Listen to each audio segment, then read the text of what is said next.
Welcome to History to Relax, where true stories arrive in a calm voice and leave you ready for sleep. Before we begin, set the day down. Unclench your jaw. Let your shoulders fall. Breathe in for 4. Hold for 2. Breathe out for 6. Good. Wherever you are, sofa, bed, a late train, a quiet kitchen, make yourself comfortable. If you like, dim the lights, lower the volume to a soft hush, and let the sound sit just behind your breath.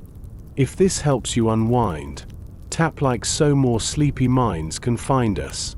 Subscribe for the next chapter, and tell us where you're listening from in the comments. Your city, your corner of the world, or the small place you call home. I read them all, and it's lovely to imagine this circle of listeners stretching across the map. Tonight's story is told gently, with no rush and no jolts. Your only job is to rest. Settle in. One more slow breath in and out. Let's begin. Part 1. Why leave home? Night settled early over the small English village. Smoke rose in pale ribbons from low chimneys, and the church bell counted the hour with a slow, even hand. Inside a timbered house, a family moved quietly.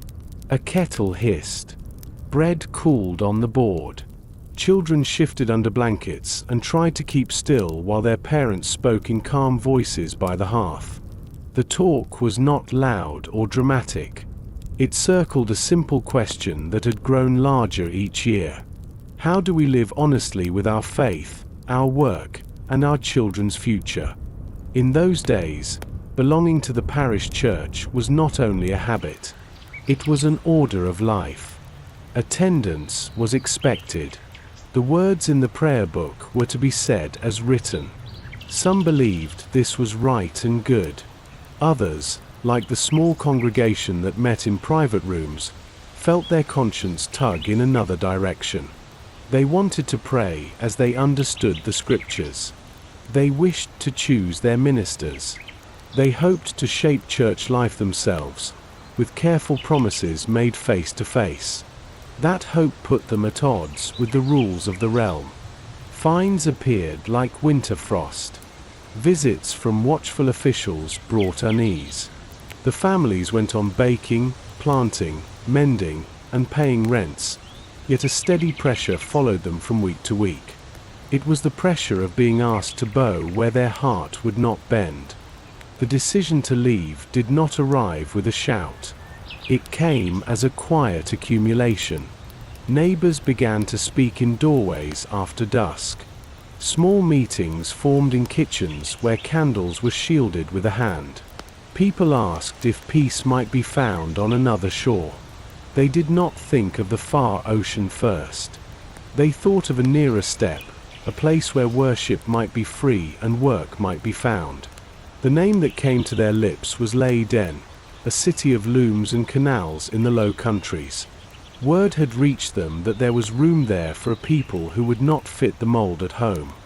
Leaving England meant parting with what the eye loved without knowing it loved it. Hedges thick with blackberries in late summer. The damp smell of leaf mold in the lane after rain. The ridge of a familiar hill that always told you how much day was left. Still, they packed chests and tied cords tight. They sold what could be sold and asked friends to keep safe what could not be carried. A few books, a kettle, tools to work wood, needles and strong thread for mending. The journey to the coast carried them past grey fields and inns where the floor was strewn with rushes.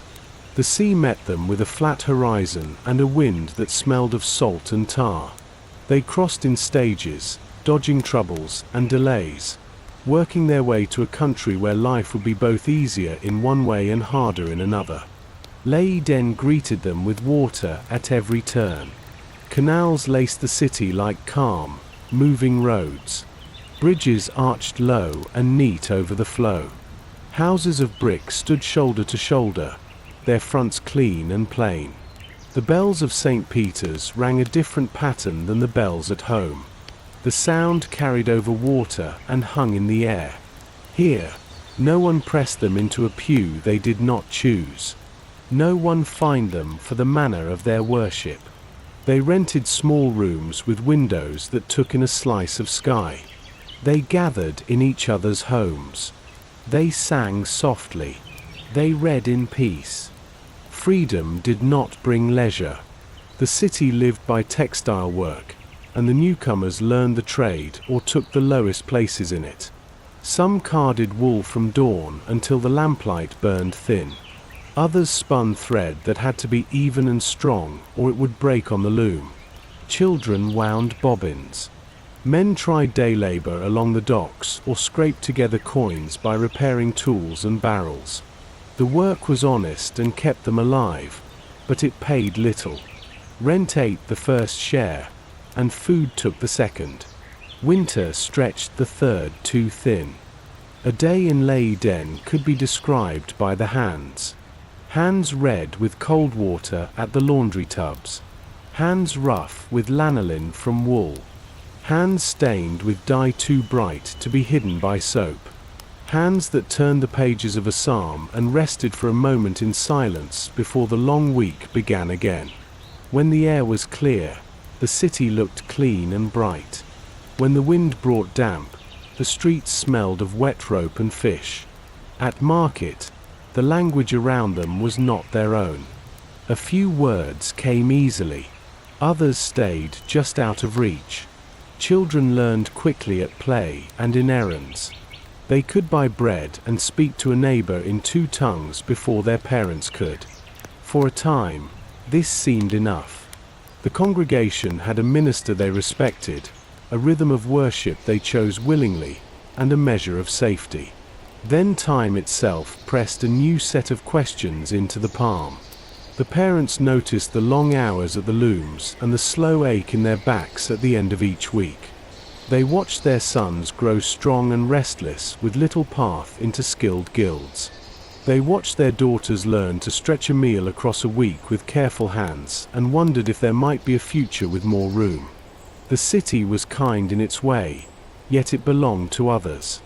Land could not be had by those without means. Independence was a word tied to tenancy and guild rights.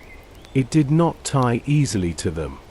There was also the wider world bending toward conflict. Rumors moved like the wind between corners where men gathered to talk. The long pause in war that had steadied the region felt like it might be ending. Soldiers' boots on roads not far away made more sense of these whispers. People looked at their children and asked if a narrow survival in a crowded place was the best they could hope to give. Another current, quieter, ran through their thoughts. It was the shape of a community they had tasted but could not fully make in a borrowed city. They imagined a place where their church covenant and their town rules could grow from the same soil. They pictured meetings where the voice of each household was counted.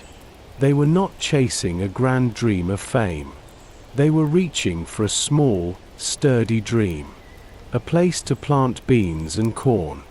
A place to fish in clean water. A place to cut timber with no overseer's voice at their shoulder. A place where a covenant of faith could sit beside a civil compact, each lending strength to the other. Motives were not the same in every heart. Some were devout and would have crossed any sea for the sake of worship. Some were practical and heard of land and thought of fences and furrows. Some were young and willing to go anywhere that promised air that did not smell of dye and rooms that did not rattle with looms. A few were drawn by adventure. A few hoped to make good on debts or start again with a clean line. Their friends in London added another layer, for merchants kept a careful book. If a new settlement brought fish, timber, and trade, then men with coin might double it. Agreements were drawn up to share risk and return. Not everyone liked the terms. Most understood that new life seldom arrived without a price. And so the maps came out on tables. In the light from a narrow window, hands traced coastlines on paper. Names slid under fingertips. Cape, bay, river mouth. The distance was immense and the reports mixed. Some letters told of good harbors and fertile land. Others spoke of storms and hard winters. These were not fools. They measured what was known and said aloud what was not. In the end, the argument that carried the day was quiet and homely. If they stayed, their children might be folded so tightly into the city that their own customs would fade. If they went, their children might grow with room to stand and room to choose. Love, more than fear, pulled them onto the path that led to the sea again. Choosing to leave Leyden was not a rush to the docks. First there were meetings with backers. Then there were letters for permissions that did not always arrive as hoped. Ships had to be hired. One would try to cross and fail. Another would stand where the ocean widened and hold its course. Names of vessels mattered less than the faces that would set foot upon them. Families that had shared bread at the same table would now share a deck and a hold. Strangers would join, bringing skills and questions and their own reasons for going. A mixed company would make the crossing, and a mixed company would have to learn to live together. Before any sail rose against the sky, goodbyes had to be said. A minister offered words that steadied the heart and loosened the tears. Friends pressed hands and promised to pray for each other. Tools were packed by task. A small chest held the few books that had fed the mind in narrow rooms. Seeds waited in little bundles for a soil they had never felt. Mothers wrapped small keepsakes in cloth and placed them at the bottom where children could not worry them loose. Fathers counted coins again and hid them where they could not be lost by a rolling sea. The last nights in Leyden were gentle and sharp at once. A canal shone like dark glass. Candles made warm islands in window panes. The voices inside were full of love and uncertainty. Parents told stories to help the youngest sleep. A tale from England about a favorite hill. A memory from Leyden about a friendly baker who slipped an extra heel of bread into a basket when times were tight. Nothing in these stories was grand. Everything in them was true. Home, for the moment, stretched across two lands, and the thought of a third made the chest tight and the breath careful. When morning came, carts groaned under luggage bound for a port. The wheels bumped over cobbles and then rolled more smoothly on the road out of the city. Some who walked beside the carts looked back at the gate and saw a life both hard and kind. Others kept their eyes ahead so they would not turn. The wind off the water stiffened clothes and carried a taste of salt to the tongue. Ships waited at anchor, quiet as large animals at rest. Ropes coiled on decks. Barrels stood ready for loading. The sea itself was a plain of moving slate. A family paused before boarding. The father knelt and felt the ground with his palm, as if to take a memory of the earth into his skin. The mother lifted the smallest child and pointed to a white gull riding the air as if it were drawn there by invisible thread. The older son touched the side of the ship and listened with his hand to the dull echo inside the wood. No one spoke for a long moment. Then the father stood and nodded, and they walked up the gangplank together. To say they felt no fear would be false. They knew about storms. They knew about hunger. They had heard that the land across the sea was already home to many. They understood that they would be newcomers who would need to listen and learn to live in a place that did not belong to them. Yet courage does not mean the absence of fear. It means the willingness to carry it and still place one foot in front of the other. They trusted that work, prayer, and careful behavior could carve out a place where their children might learn well and grow in peace. As the ship made ready, the town behind them faded into a soft edge. The congregation gathered once more on the deck. They sang in voices that did not need to be strong to be sure. The song rose and fell with the swell under the hull. Words of blessing were spoken for those who would stay and those who would go. Tears moved silently down faces and dried quickly on the wind. The first creak of sail against mast sounded like the hinge of a new door. Ropes snapped into shape. The ship leaned into its work and began to draw a wake in the water. Leyden slipped by. The open sea called in that steady, even voice that belongs to no nation. A home behind. A hope ahead. Between the two, a community bound by promises of faith and care. Behind this moment stood all the reasons that had built upon each other. Pressure in England that had made honest worship difficult. Years in Leyden that gave freedom but not breadth. The desire to live by a covenant made among neighbours. The wish to give children room to run, plant, and speak. The knowledge that work would be hard anywhere, so it might as well be hard in a place where a small field and a clean brook could be theirs to tend. The understanding that not everyone on deck believed the same things or wanted the same outcomes, and that such difference would need patient hands to braid together. Evening came again and brought a quiet like the quiet that had opened this chapter. The bell struck aboard in a pattern that the family learned quickly. Stars found their places above a black line of sea. The mother tucked blankets around the children in a narrow berth. The father checked a small chest and smiled at how the things inside had not shifted. A kettle would hiss again, and bread would cool on a new board somewhere in the future. For now, there was the breath of wind in canvas, the smell of tar and salt, and the steady thought that they were moving toward a land where their conscience might walk the same road as their daily bread. Sleep took the children first. It found the parents soon after. In that sleep, the mind folded the countryside of home and the canals of Leyden into a single gentle picture.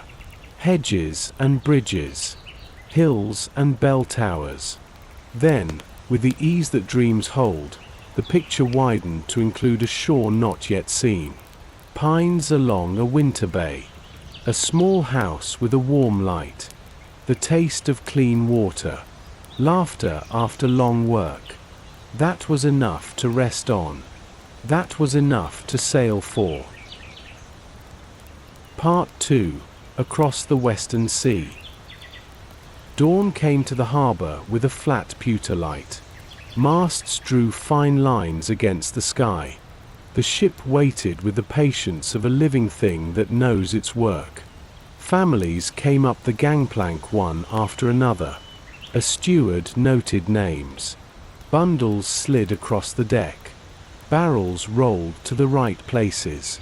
The air smelled of tar, damp rope, and the faint sweetness of wood shavings where the carpenters had been at their benches. Children tried not to look down between the planks, where the water moved like a slow animal. The first hours were full of little tests. Where would each family keep their chest? How to hang a blanket for a bit of privacy? Which corner gathered less spray when a wave slapped the side? Someone found a nail for a lantern hook.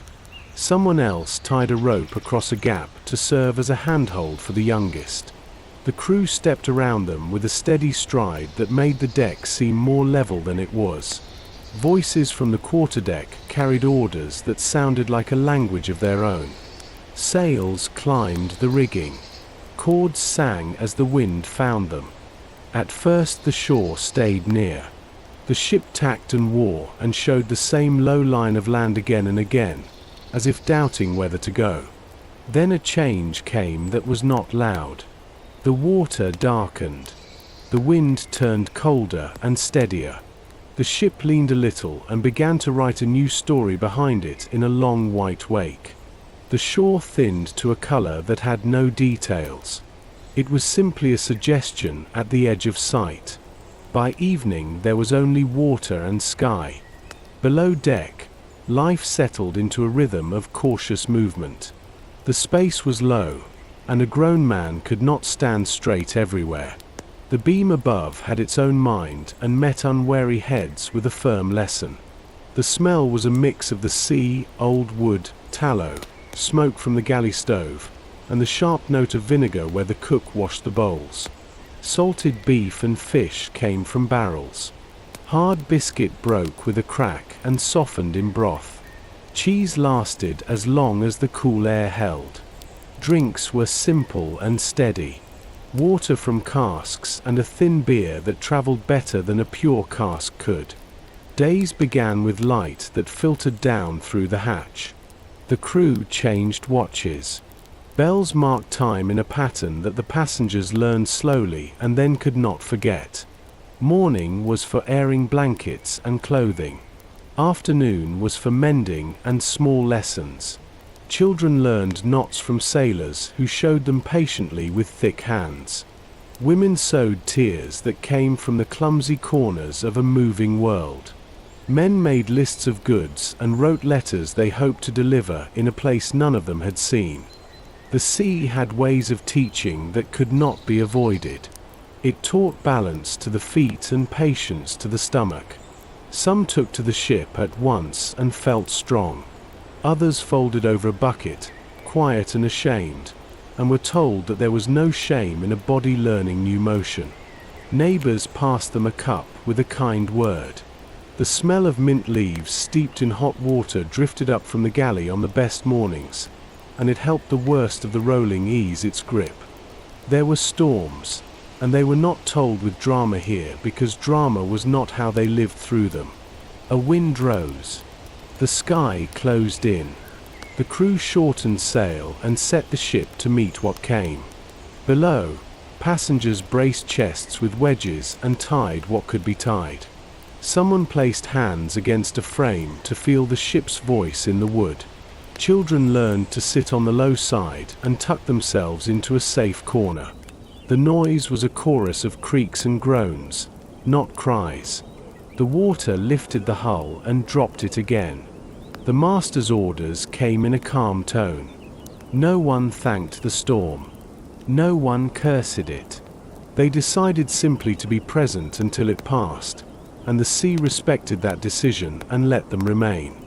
On a grey noon during one of those hard spells, the main beam complained in a way that made men look at one another. A crack had opened where too much force had met old oak.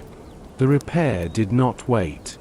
A large iron screw, brought by a member of the company for his own craft, came into its finest hour.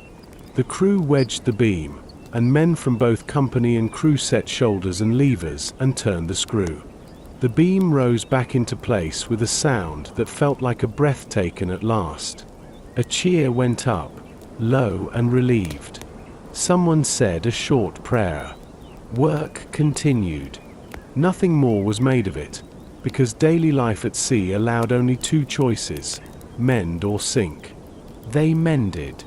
Not every lesson was stern. There were afternoons when the wind fell low and the sea lay in long swells like the back of a sleeping creature. Dolphins came then and ran the bow with bright backs and quick joy. A child clapped and brought hands to their mouth as if laughter might scare the animals away. At night, the wake lit with small lights where the water broke, as if stars had fallen into the sea and were being stirred with a wooden spoon. Sailors called it the sea's fire and sat with it as one sits with a hearth. Stories walked the lower deck in the evenings. The ship's crew had their own and told them with a dry humor.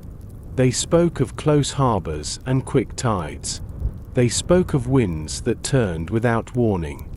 Their tales were honest measurements of risk that ended most often in a shrug and a nod toward patience and skill. Among the passengers, the stories were closer.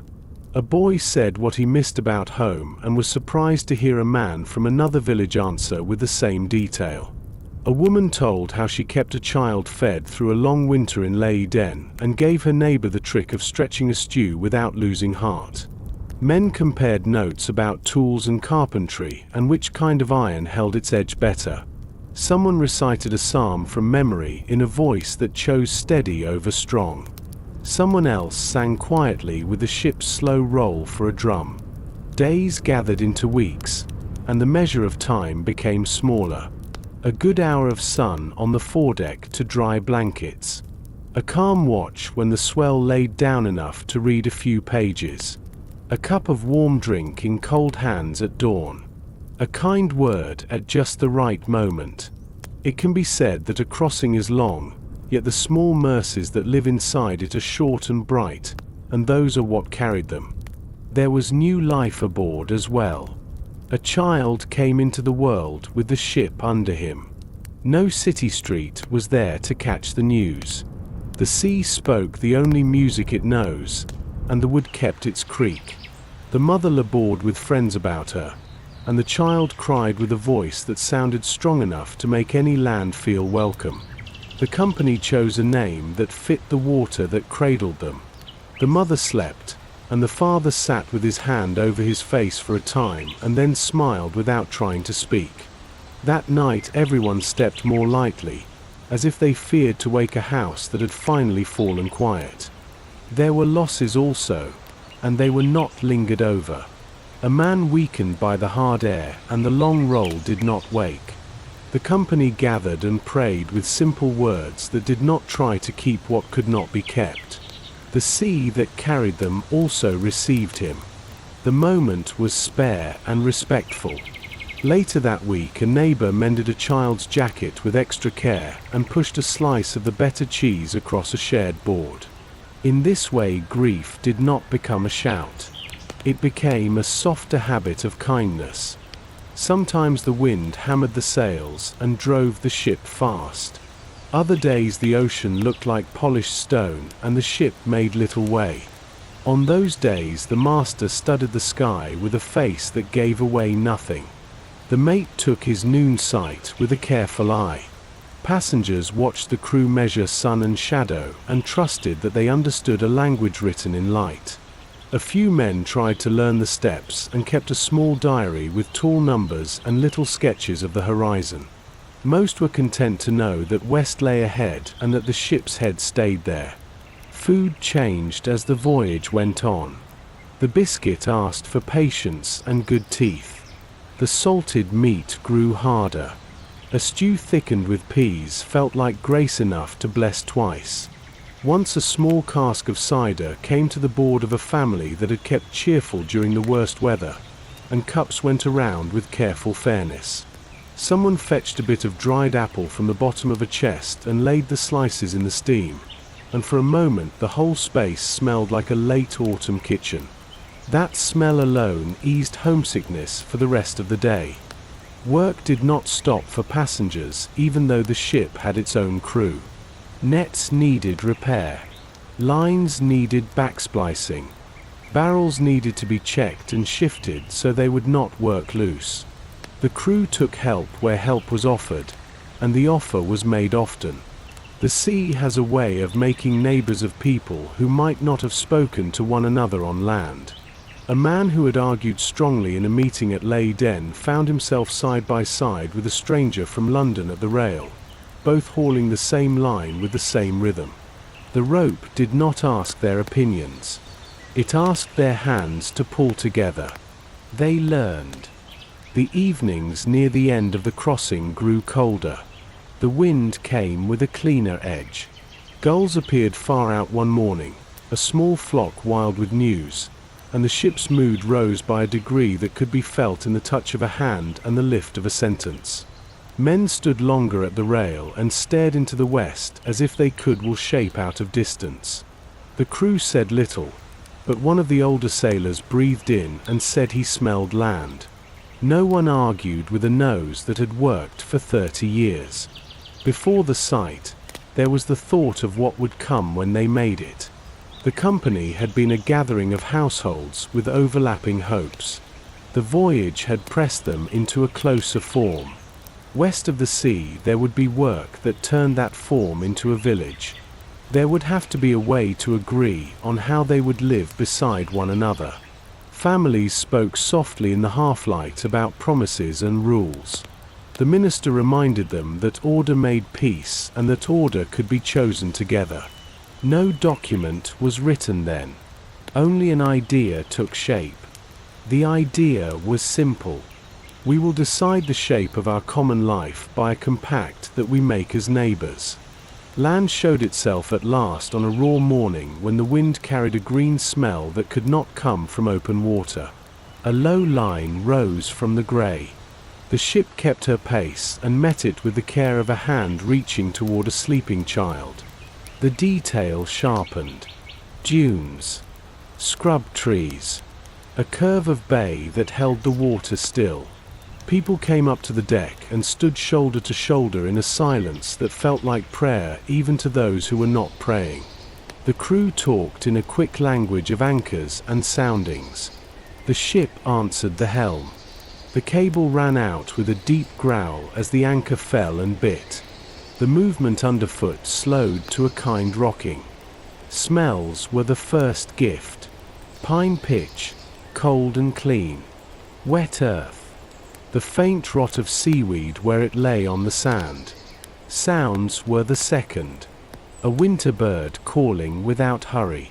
A gentle slap of small waves along a shore they had not known until that instant.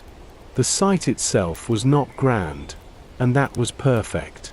No golden city lifted from the water. No tower greeted them. A place to live does not always announce itself with a shout. Sometimes it waits quietly and lets you see that a field can be opened there, and a house can be framed there, and a brook can be followed there until you learn its bends by heart. No one rushed down the side. The master and crew had their work to do. The first boats would go ashore with care and return with word. Passengers waited, and in that waiting the long stretch of sea behind them folded into a single plain truth. They had crossed. The ship that had taken a crack to its heart had held. The people who had learned to sleep in a low space had woken each day and shared what they had. A child had come into the world between sky and water and had been received with joy. A man had been laid to rest in the same wide place and had been remembered with love. Between those two facts lay every hour of the voyage, and those hours were enough to make a community. Evening settled early, as it had on the far shore before they left. The bell sounded again, and the deck took on the soft darkness of a place that breathes with the tide.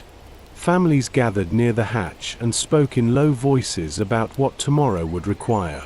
The talk was not loud or dramatic. It circled a simple question that had grown larger in the weeks at sea. How do we live honestly with our faith, our work, and our children's future in a place where we will be guests at first and neighbors by choice afterward? Sleep came with the steady comfort of an anchor chain that no longer paid out. The ship moved, but it moved differently. The motion now was the motion of a cradle. Somewhere not far off, a shore waited with frost in its grass and resin in its air.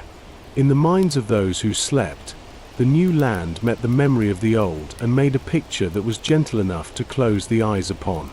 In the morning there would be work, and after the work there would be words on paper to guide the work.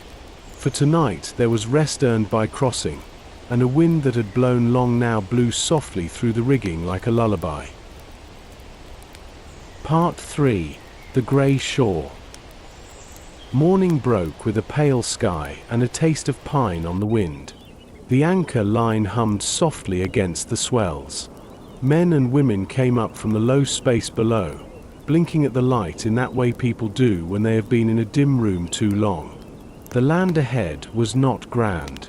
It was a long curve of dunes, scrub, and dark trees set back from the sand. A winter bird called once and then fell quiet. The place had the hushed tone of a church before the first word is spoken. Before any boat lowered, the company finished what they had begun the night before. They wrote a compact. It was not long. It named them as neighbors. It promised a civil body to order their daily life. It asked for fair dealing and for voices to count in turn. Signatures came one after another with cramped hands and careful breath. Some wrote with practice. Some marked a simple sign. When it was done, the paper did not glow or lift itself from the board. It simply lay there, small and sufficient. They had agreed to be a people together, and that would have to be enough to carry them ashore. The first landing party readied the ship's shallop. Oars thumped into place. A small keg of water and a basket of ship's bread went in.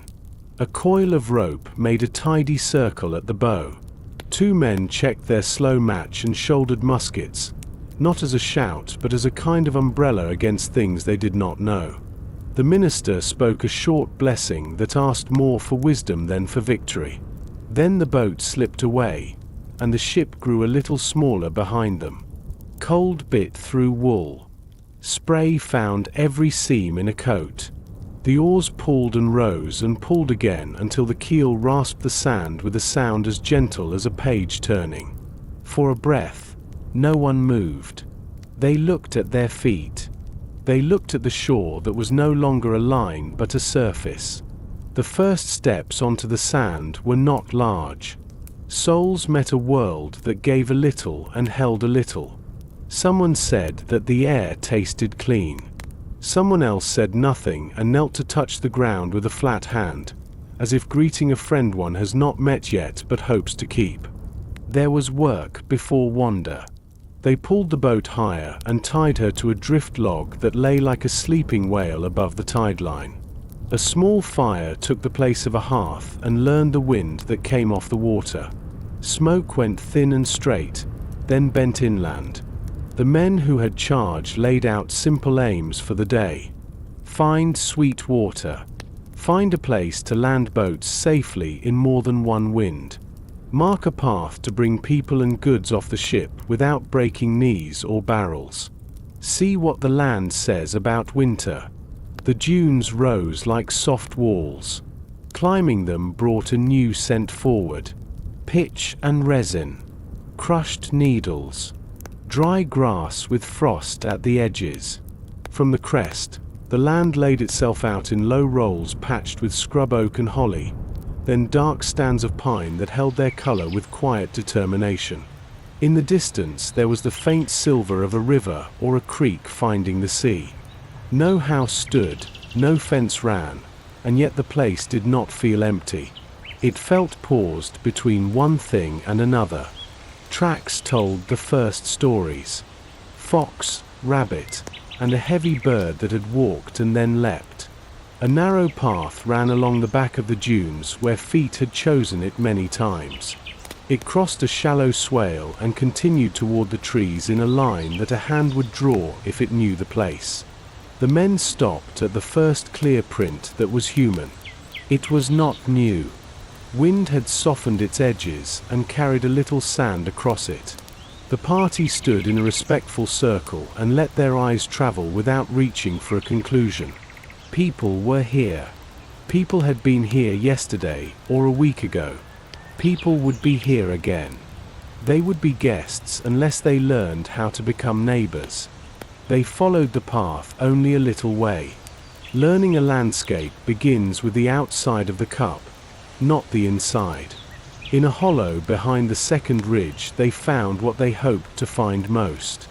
Water rose clear from sandy ground and ran in a narrow runnel that sang under ice. A man knelt and drank from cupped hands. It tasted like a promise, cold and clean with no tinge of the cask. They marked the place with a line of stones and a knot under a particular tree that had lost one large limb and kept the scar. The children would know it by that scar when they came ashore. Coast and tide needed measuring next. The winter sun climbed only a little and then began to slide. The shore gave away its habits if you watched. A line of wrack told how high the water liked to come on a normal day. A darker stain on the dune showed where a storm had thrown spray. The shape of the bay offered the ship a shoulder to lean her back against when the wind came out of the north, and another when the east pressed hard. For a settlement to last, boats had to live as safely as houses. They ate simple food at noon with their backs against the lee of a dune. Ship's bread softened in the steam of a small kettle. A sliver of cheese tasted like good memory. A gull strutted with an air of ownership 10 paces away and took 3 short steps closer whenever no one looked. Laughter came once and warmed faces more than the fire could. It was not loud. It was the kind that lives in the chest. Afternoon brought the slow work of making a map with feet. One man paced between a drift log and a bluff while another counted quietly. Someone etched a crude shoreline with a stick. They named nothing new. They wrote ideas rather than names, because names can be wrong and then you have to unlearn them. A stand of pines that took the wind well was marked as a good place to cut. A low meadow near the spring held grass that could be scythed when warm weather returned. A hollow that kept the snow in a way that looked like deep drift was marked as a place to avoid in storms. This was not romance. It was housekeeping for a village that did not exist yet. Toward evening, a small group went inland far enough to see what lay behind the first band of trees. Light faded there earlier than it did on the sand. The ground rose and fell in a pattern that would decide how water would run when snow melted. They found a few mounded shapes that had clearly been worked by hands in some earlier season. The earth held its line under low brush as if someone had planted in small hills. No one touched them. No one spoke of taking anything. They stood a moment, hats in hand, and then stepped back the way they had come, careful not to break the shape with their boots. The land had a memory and they would not scuff it. The return to the boat was not hurried. The tide had crept up and drew lace around the driftwood. The water darkened as the sun settled. On the ship, a lantern swung in the rigging like a star that had chosen to come down for a closer look. They pushed off and rowed with steady strokes that set a rhythm their arms would remember for years. The sea lifted them and set them down again in the same patient way a parent lifts and sets a child. Night closed in early, and the deck welcomed them with heat and steam from the galley. Stories of the day were told in a simple order. There is a spring in a hollow by an old tree. There is a path that shows feet have gone that way many times. The bay holds a ship kindly if the wind is in the north or east. The dunes will cut the wind for a time if a house learns how to tuck itself behind them. A few heads nodded. A few hearts eased. Days that followed drew the same slow circle and then widened it. Another party ranged along the shore and found a creek that would take a small boat in half tide and give a safe berth for a night if the wind went contrary. Another found a spit of sand that half closed a second harbor and kept it calm. A third found a stand of straight young pines where spars might be cut and hauled without too much misery. They marked each place with a small sign that only they would see. 3 stones in a line. A notch cut on the north side of a post. A piece of cord tied low where only a careful eye would notice. Part of prudence in a new place is to make your own language in case you have to read in a hurry. Weather shifted in ways that taught. A day came clear and bright and cut like glass. The next brought wet snow that turned to sleet and then to rain. A low land became a mirror and then a soft trap for a boot. They learned which grasses held when you used them as a step. They learned that a thin crust on a pool would break first at the edges. They learned how to carry a small fire in a covered pan so that a spark could be coaxed quickly under wet sticks. They learned how sound traveled over dunes and fell flat in the pines. They learned to walk with the wind in their faces when they wanted to listen.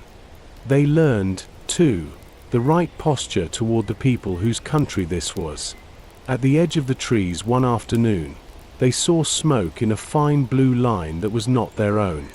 It lifted above a rise and bent away in the same wind they felt on their cheeks. No one moved toward it. No one called out. The leader of the party set a small gift at a place where a path crossed a clear patch of sand. A little tobacco. A small copper trinket. The gift said, "We know you live here and we mean to be careful." Then they backed away and took their talk down to a murmur as if they had entered a house. This was not fear. It was courtesy where they did not yet have words in common. One day a light snow fell while the sun still shone. The flakes turned the air to a slow dance and then vanished as they touched the warm sleeve of a coat. The children were brought ashore in a second wave and shown the spring with its scarred tree. They dipped cups and laughed from the shock of cold sweet water. A mother filled a jar and held it to her face for a moment, eyes closed. The youngest reached out and touched a clump of wintergreen leaves and brought back a scent that made the whole party smile.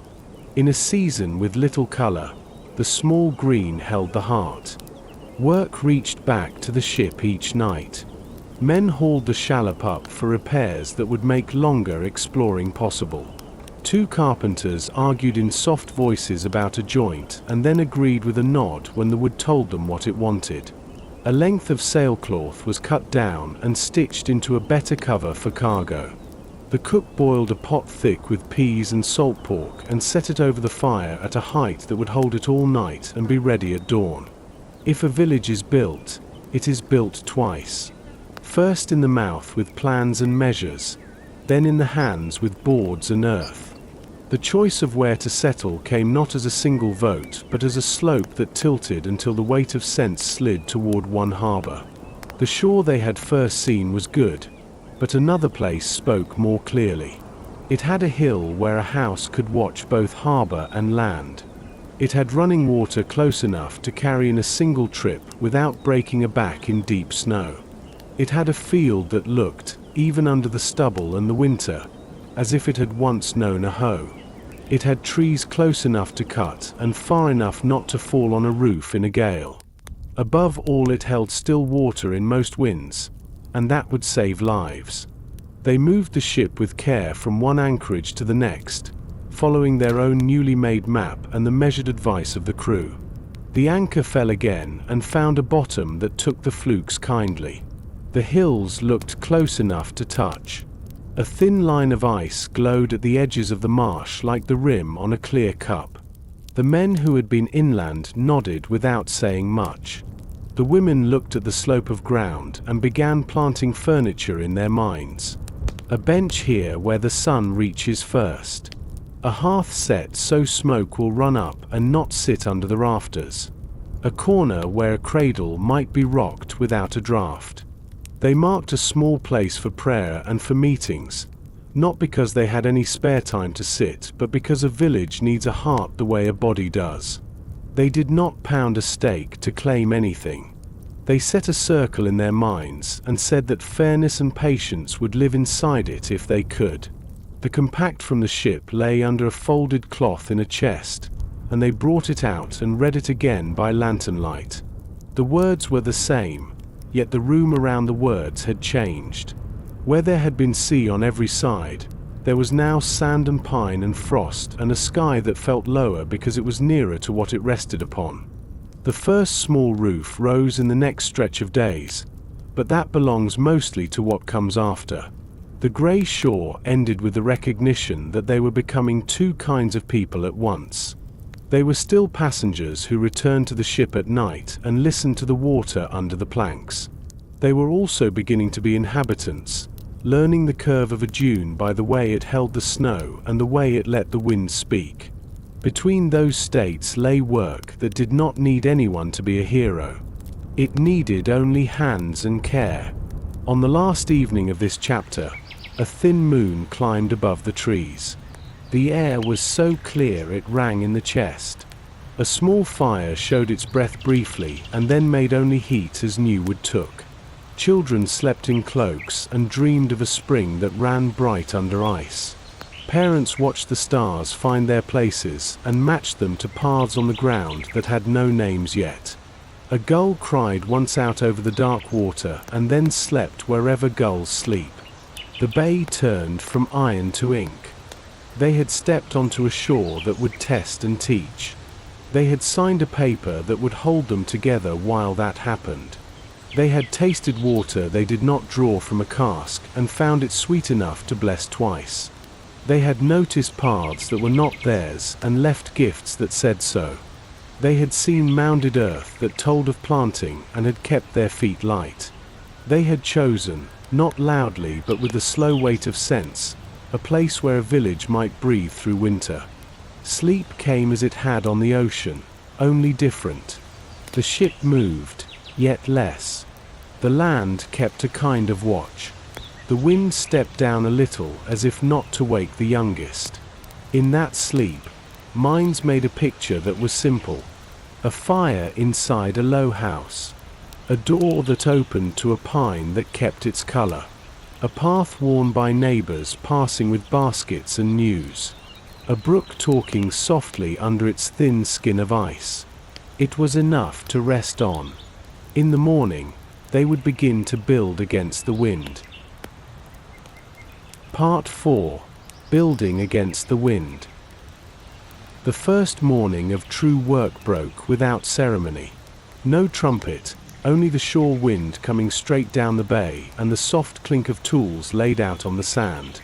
A list written the night before guided the day. Raise a small common house where people could warm and pray.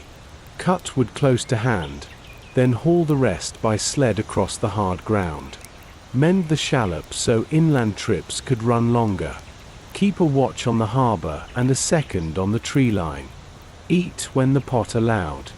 Sleep when the lantern burned low. Timber waited in the pines like a stored kindness. Men chose straight trunks and marked them with a cut that faced the bay. The first swing of an axe bit and set the tempo. Chips flew and settled on snow like curled petals. A second man took the other side, matching the rhythm without words.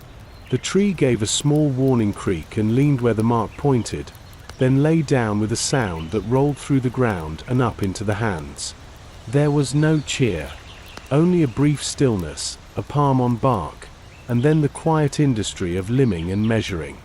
Boards came by two paths. Some were split from the log with a froe and a wooden maul, the blade set and the wood persuaded to part along its grain. Others were sawn in a pit that two men had dug near the edge of the trees. One stood above on the log. One stood below in the trench. The long saw moved in a clean arc, dust fell like pale rain. Work traded places when arms tired. A boy kept teeth clear with a stiff brush and a proud face, then ran hot stones from the fire to the men on the pit's edge so stiff fingers could curl again. Shingles piled up in neat fans under a canvas where the snow could not find them.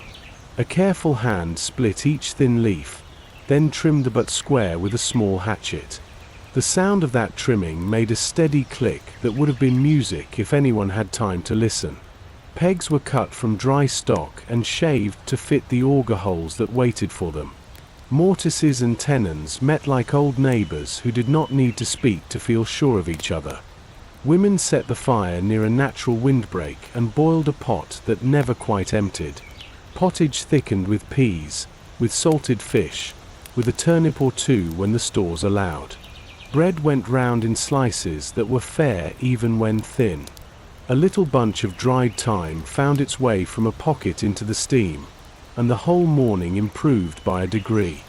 Children carried billets of wood to the cooks and came back with a corner of bread dipped in broth for their effort.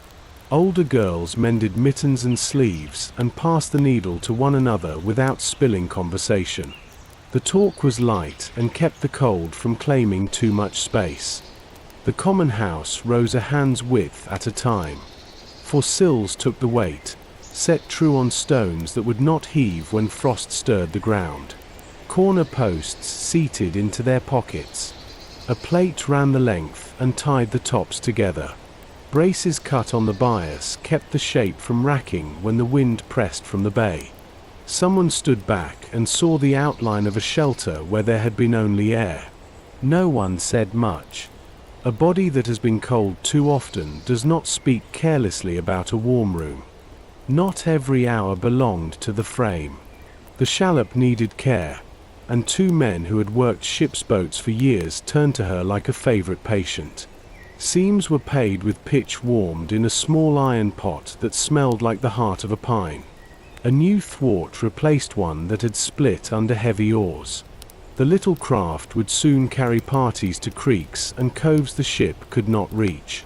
A map enlarged itself in their minds with every repair. Wind behaved like a teacher who believed in firm lessons. It rushed the bay, hit the new frame, and tried to find a way through. The builders learned as they worked.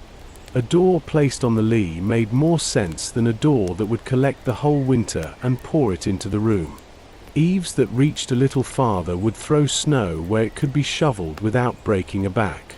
A hearth would draw better if the flue were lined with stones set tight and the mouth was kept just wide enough for a pot swing. A window might be small, yet placed to find the sun when the day was shortest. Night brought order of a different kind.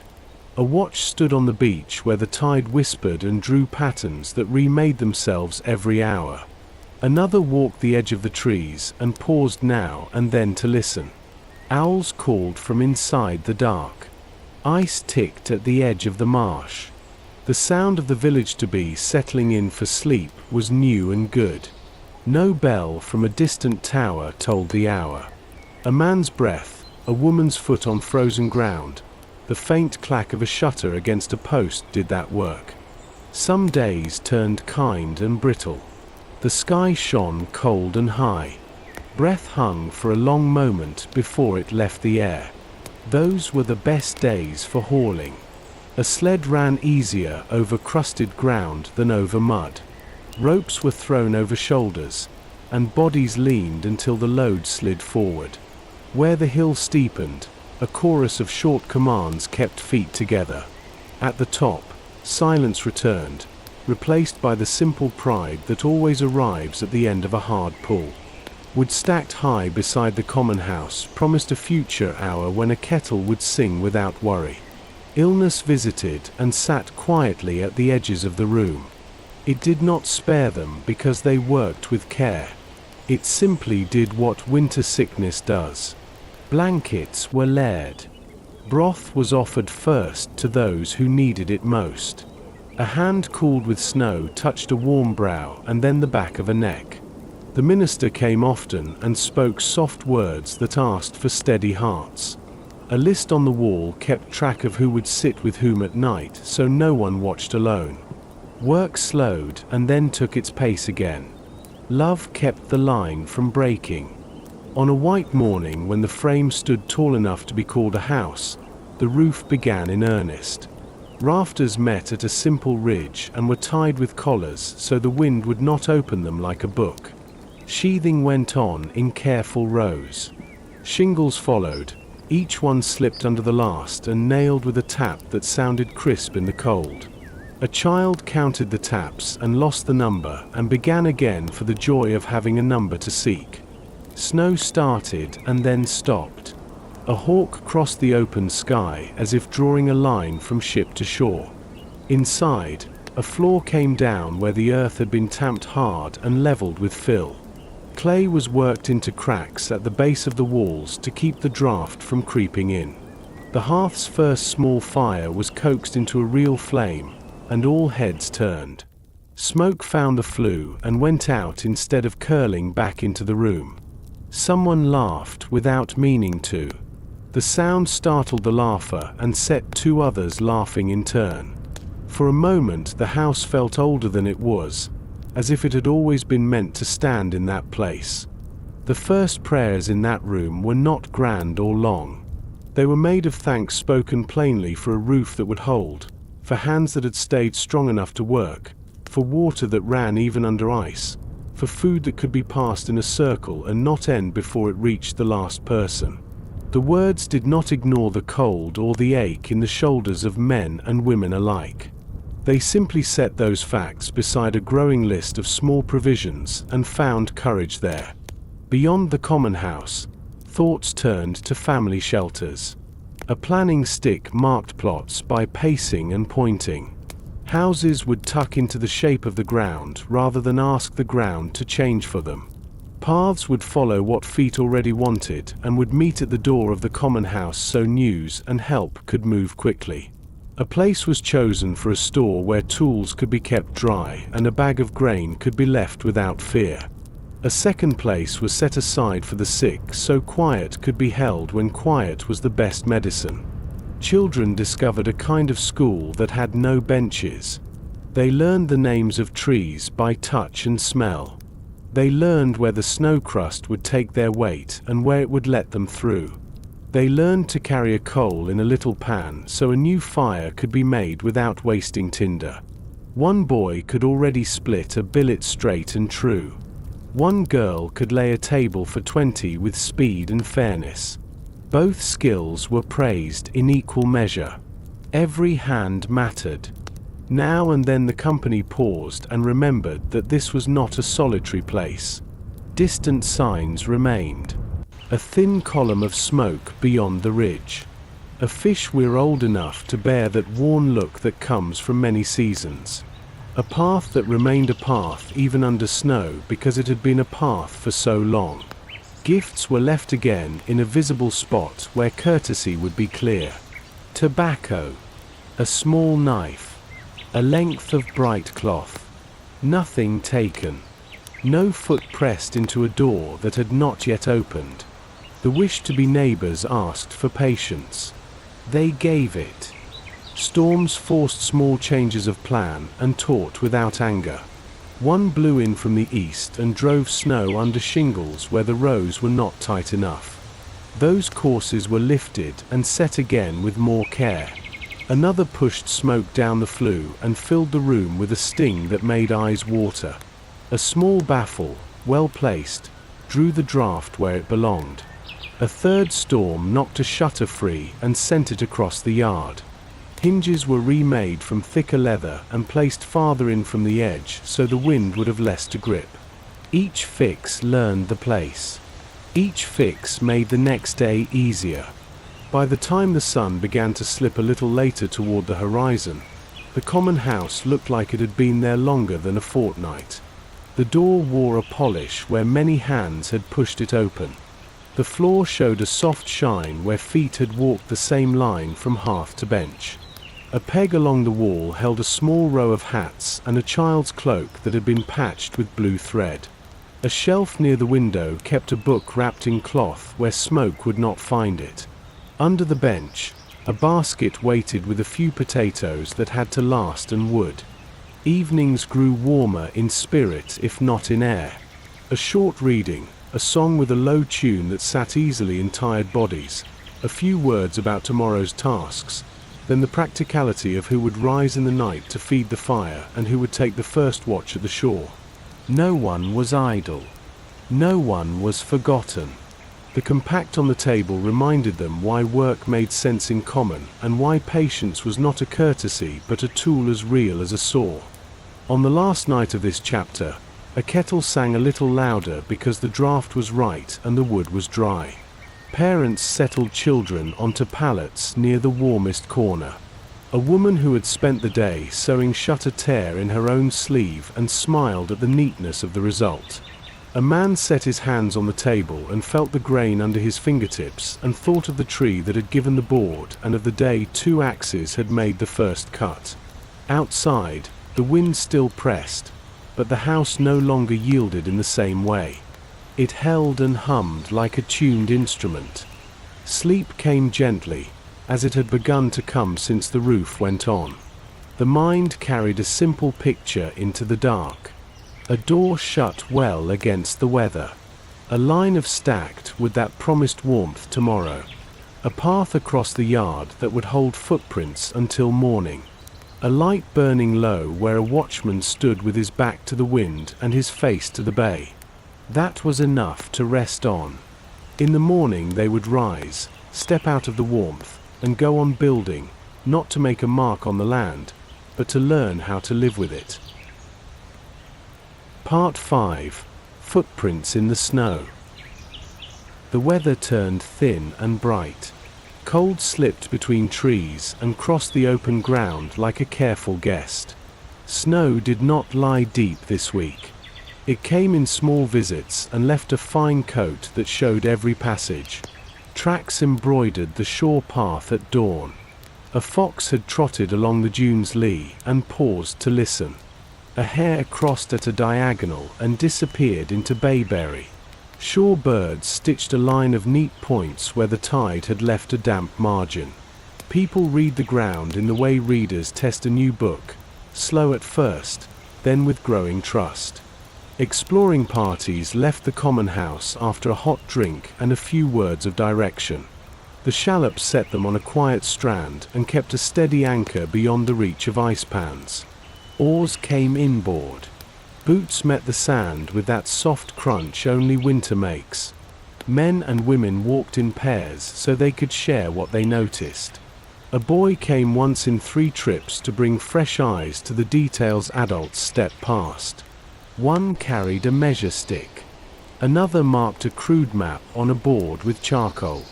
A third kept notes in a small book wrapped in cloth. Morning light showed what the land remembered. A path ran inland between low hummocks and found firmer ground where water once stood and drained.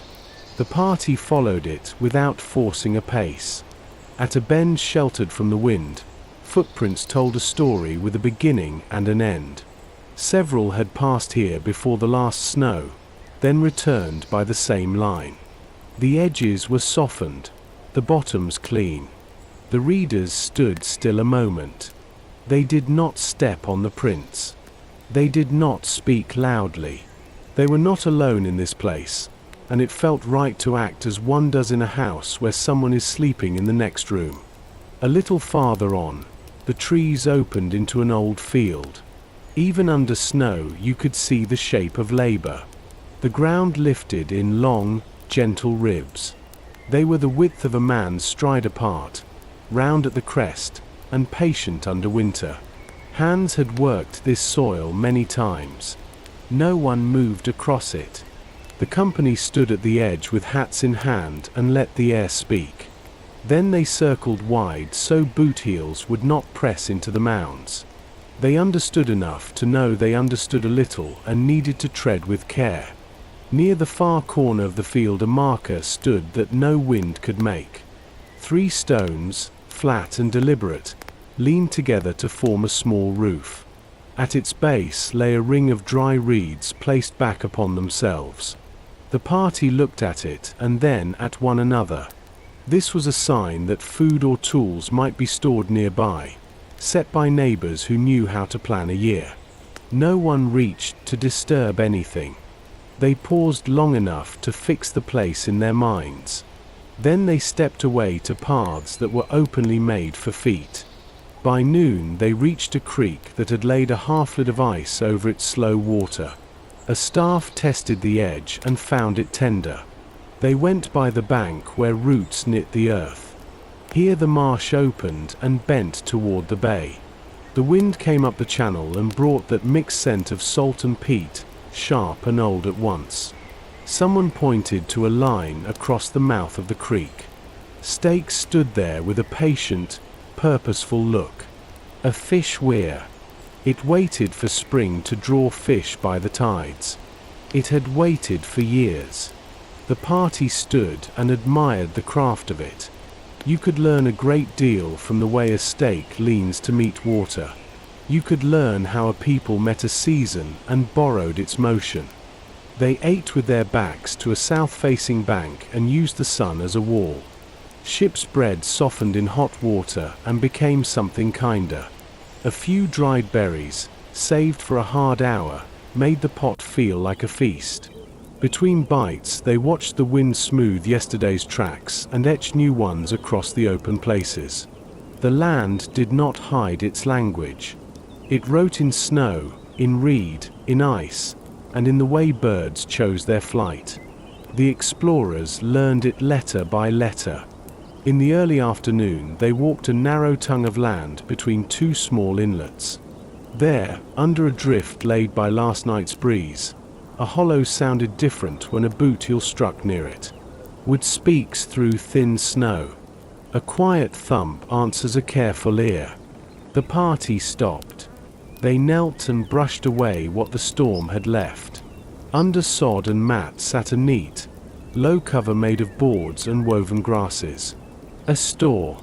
Someone in another season had placed food here for winter use. The explorers did not lift the lid. They sat back on their heels and tried to think like good guests. Hunger and prudence had to speak to one another in plain words. The settlement had mouths to feed, seed to hold for spring, and a long stretch of cold weather yet to travel through. The people who set this cache had their needs as well. There was a minister in the party. He set the options out without heat. They could leave the store untouched and hope their own held. They could take from it and call it necessity, knowing what it meant to the ones who made it. Or they could borrow with resolve to repay, to the full and with added gifts, when the paths opened and proper words could be exchanged. They chose the third course. It was not easy, and it was not an excuse. It was a promise made aloud and written down. They lifted the cover with careful hands. Inside lay ears of corn bright as small suns under winterlight. Each ear was wrapped in its own husk and laid with a care that felt like affection. A coil of beans rested in a basket that looked like a story about patient hands and river reeds. They took a measured amount, less than they could carry, and set a paper in the store with a note in their own tongue that said who had come and what they had taken, and that they would repay in full. They placed gifts beside the note where the eye would find them. A small knife, a length of blue cloth, tobacco in a twist wrapped with a cord.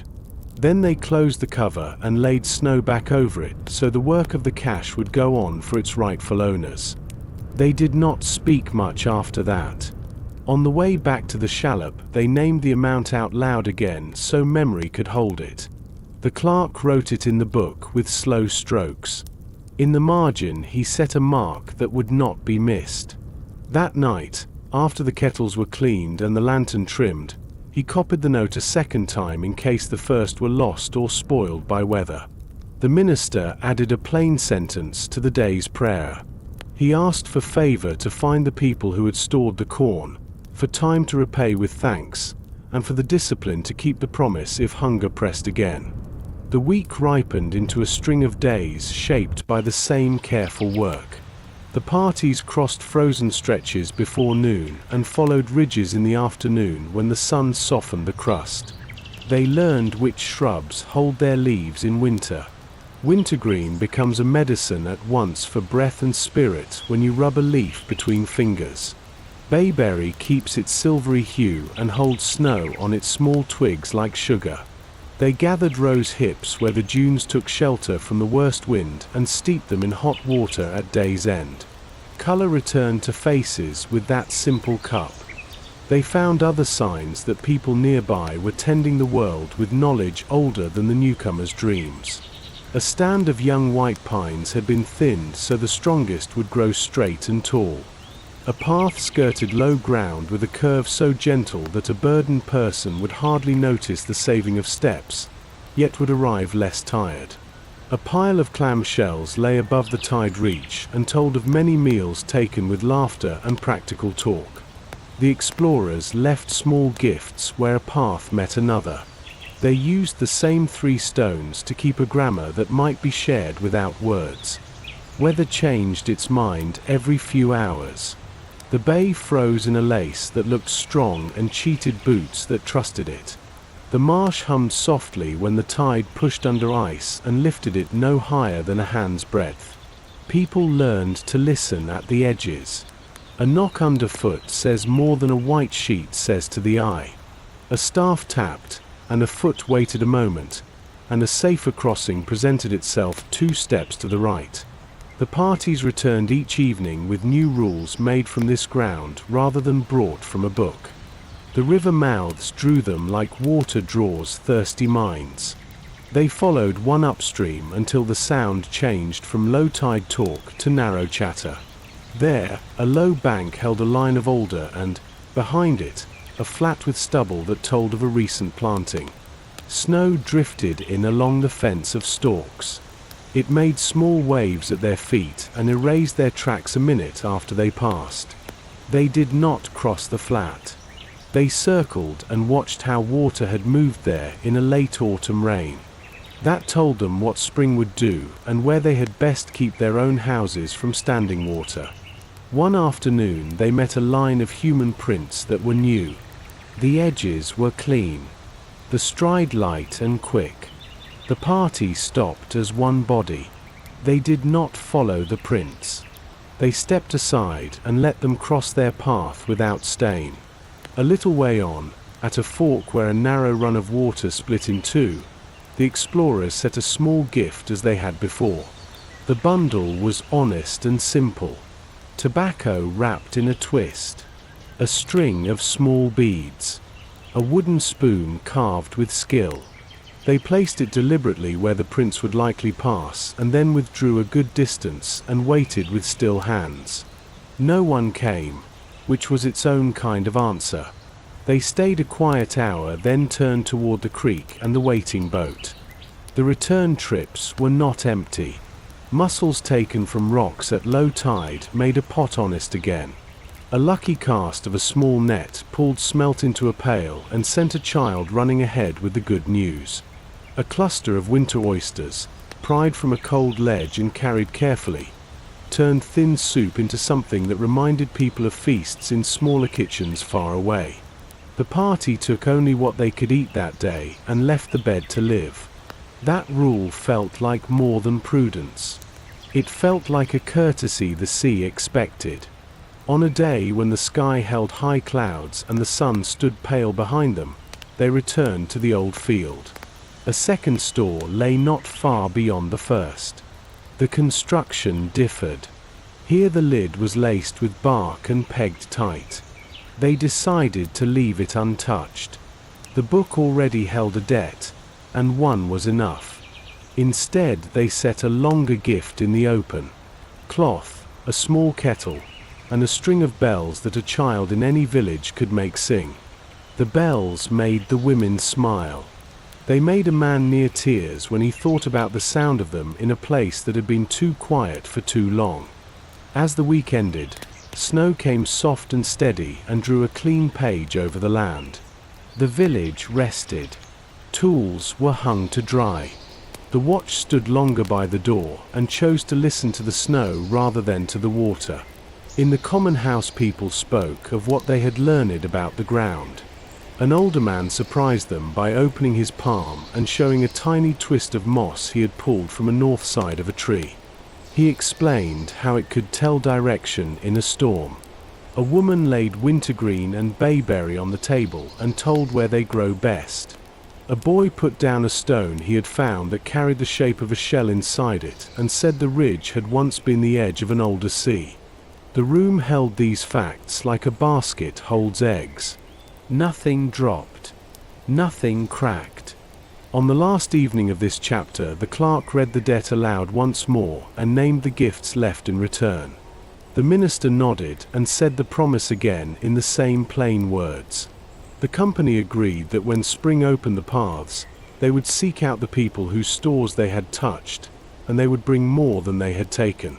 They would bring what work can make from wood and iron. They would bring what winter had taught their hands. They would bring attention and patience, which were perhaps the most needed goods. Sleep came with the small comforts that belonged to careful days. The common house smelled of wood smoke and warm plank. A pot simmered at the edge of the hearth and kept a gentle sound. A child slept with a red berry in a cloth at her side, as if it were a jewel from an old tale. Outside, the snow erased the day's story and promised a fresh page in the morning.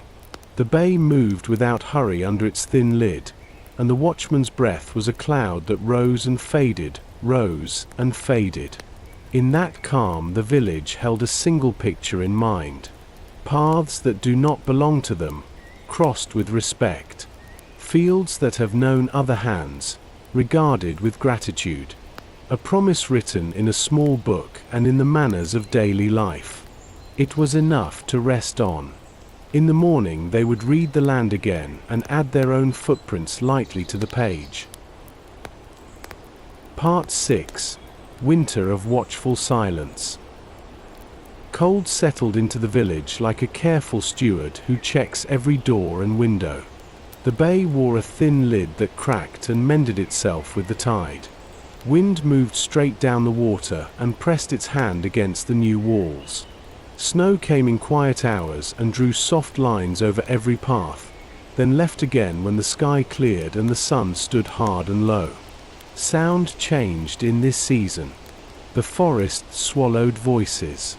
The shore spoke more with a whisper than a shout. Under that quiet, life learned a stricter rhythm. Morning began with coals. Someone always rose first in the dark and knelt to stir the small red heart under grey ash. Dry chips answered at once. Flames found the kettle and built a thin song. When light came, it came slowly, a pale wash on the floorboards near the hearth. People measured the day with lists made the night before. Water, wood, broth, mending, watch, and the sick. Nothing could be dropped. Everything could be shared. Food became a lesson in patience. The pot held a steady pottage, thickened with peas or a few strips of salt fish. Corn that had been measured with care stretched the stew when hands shook from work. Dried berries saved from a better month sweetened a cup and made faces lift. Shellfish from the rocks brightened the week when the ice and tide offered them safely. Bread came smaller and harder, but it still carried a good smell when it met heat. People ate in a circle and left a small portion in the pot to keep luck with the house, which was only another way of saying that tomorrow would need hope as much as tonight. Illness visited many rooms and stayed uninvited. Coughs moved through the common house in a soft wave. Fevers came and went with the tide. They were met with blankets warmed at the hearth, with cloths dipped in cool water and wrung twice, with a little willow bark steeped until it gave up its bitter comfort. Wintergreen from the dunes brought a clean scent to a crowded space and opened breath. The minister kept company without long words. He held a hand, spoke a psalm in a steady voice, and made sure the person on the pallet had a drink near at hand and a watch set for the night. The common house changed shape during this spell. One corner kept tools and dry wood. Another kept a shelf for a small book wrapped in cloth and for a ledger that tracked rations with plain, fair lines. The far end, near the warmest boards, became a hospital of sorts. Pallets lay in a row. Old coats filled with straw served as extra mattresses. A branch, smoothed and oiled, made a rail where a weak hand could steady itself. Mothers and older girls worked in pairs. They sponged a brow, coaxed a cup, turned a body so lungs could rest. Men took the night sits when their day work allowed. A lantern burned low in a corner and held back a fear that was sharper in darkness. Not every hour bowed to illness. There was wood to cut and haul. Snow to shovel from roofs before weight made more work than men could bear. Walls to chink again where frost had opened a seam. Roof shingles to tap back into line where wind had lifted them like fish scales. A boy carried cedar boughs to stuff behind a drafty bench. A woman backed her hand along the new line and smiled when the air no longer slipped through. In heavy weather the watch on the shore changed more often. Eyelids droop in such air. Short watches keep a body honest and a village safe. The shallop went out only when it had to, and then with the calm of men who know winter's humor. Oars lifted and dipped in deliberate time. A rope paid out to the ice edge and made a path back if the tide turned sly. Barrels came from the ship when the weather allowed. Children watched from the bank with wide eyes and held their hands together tight as if they could help with hope. When the boat returned, boots thudded on the planks like a simple drum saying the story of survival in 6 beats and a pause. Time itself grew thin in this season. Days were measured by small mercies. A knot came out of rope on the first try. A kettle boiled faster than expected. A letter on a scrap of paper caught the light and gave a tired mind a place to rest. A father carved a whistle from a scrap of pine and put it in a child's hand.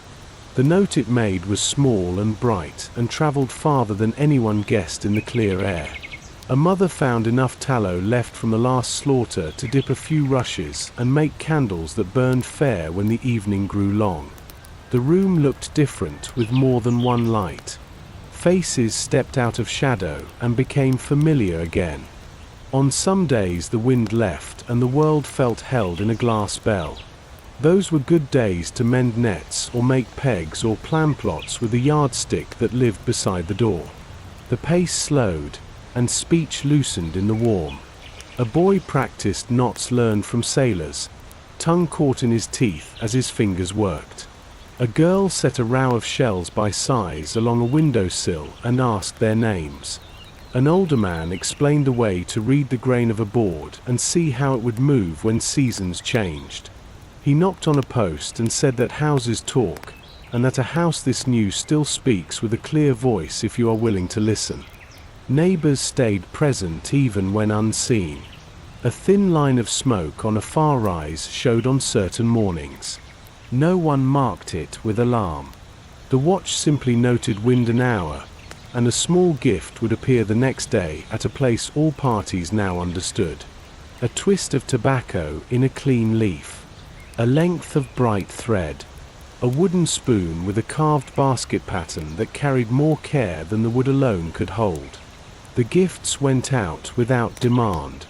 Courtesy worked slowly, but it worked, like Thor under snow. Not all the news was kind. A few did not wake. They were remembered with their full names in the ledger and in the voice of the minister.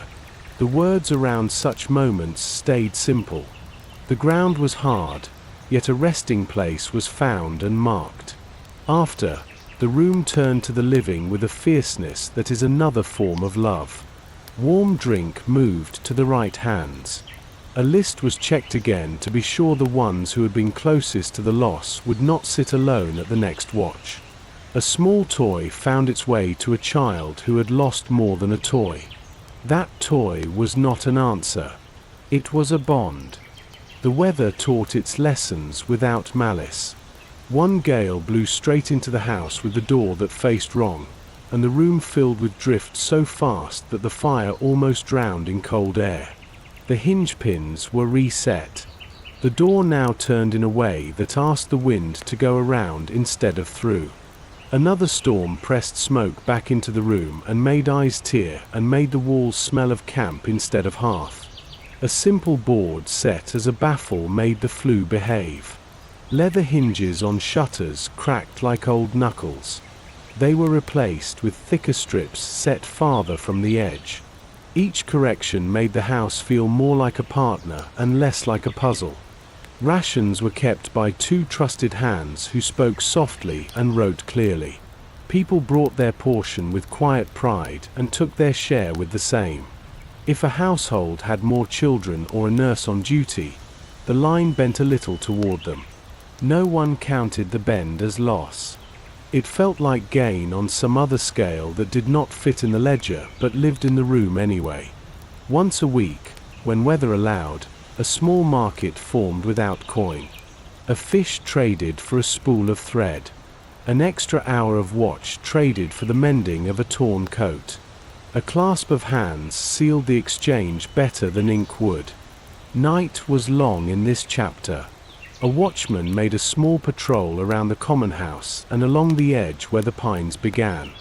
His steps were known to the sleepers, who moved in their blankets when the sound went by as if to greet a friend in a dream.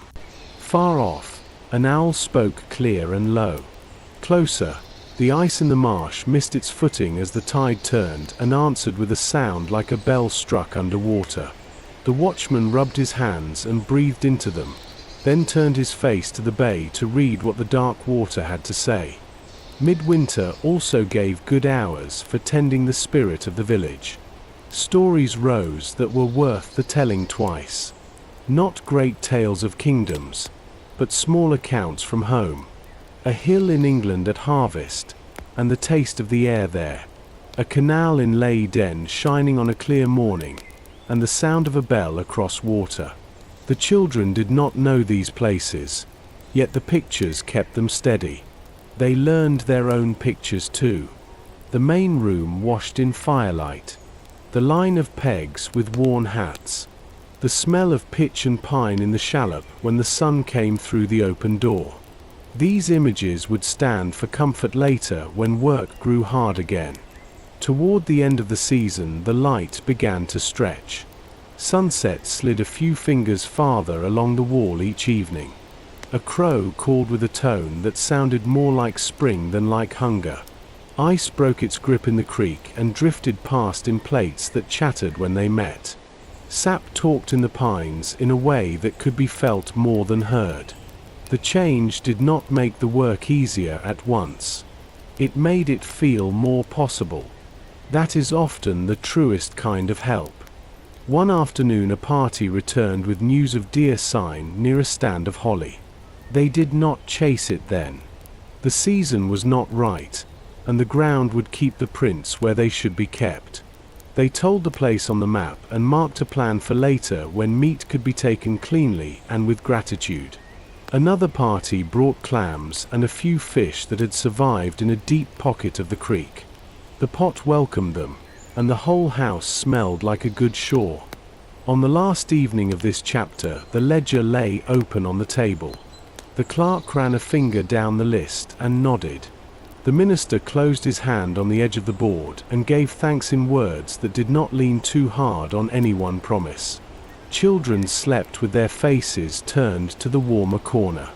Men and women sat longer than usual without speaking, not because nothing could be said, but because silence had become a friend. The wind moved along the wall like someone walking outside. It paused at the door and went on. Sleep found them one by one. The mind made a picture that had been earned over many nights. A coal brought back to flame. A cup placed within easy reach of a hand that sometimes shook. A latch that now held because it had been cut and set with care. A path swept clear to the woodpile.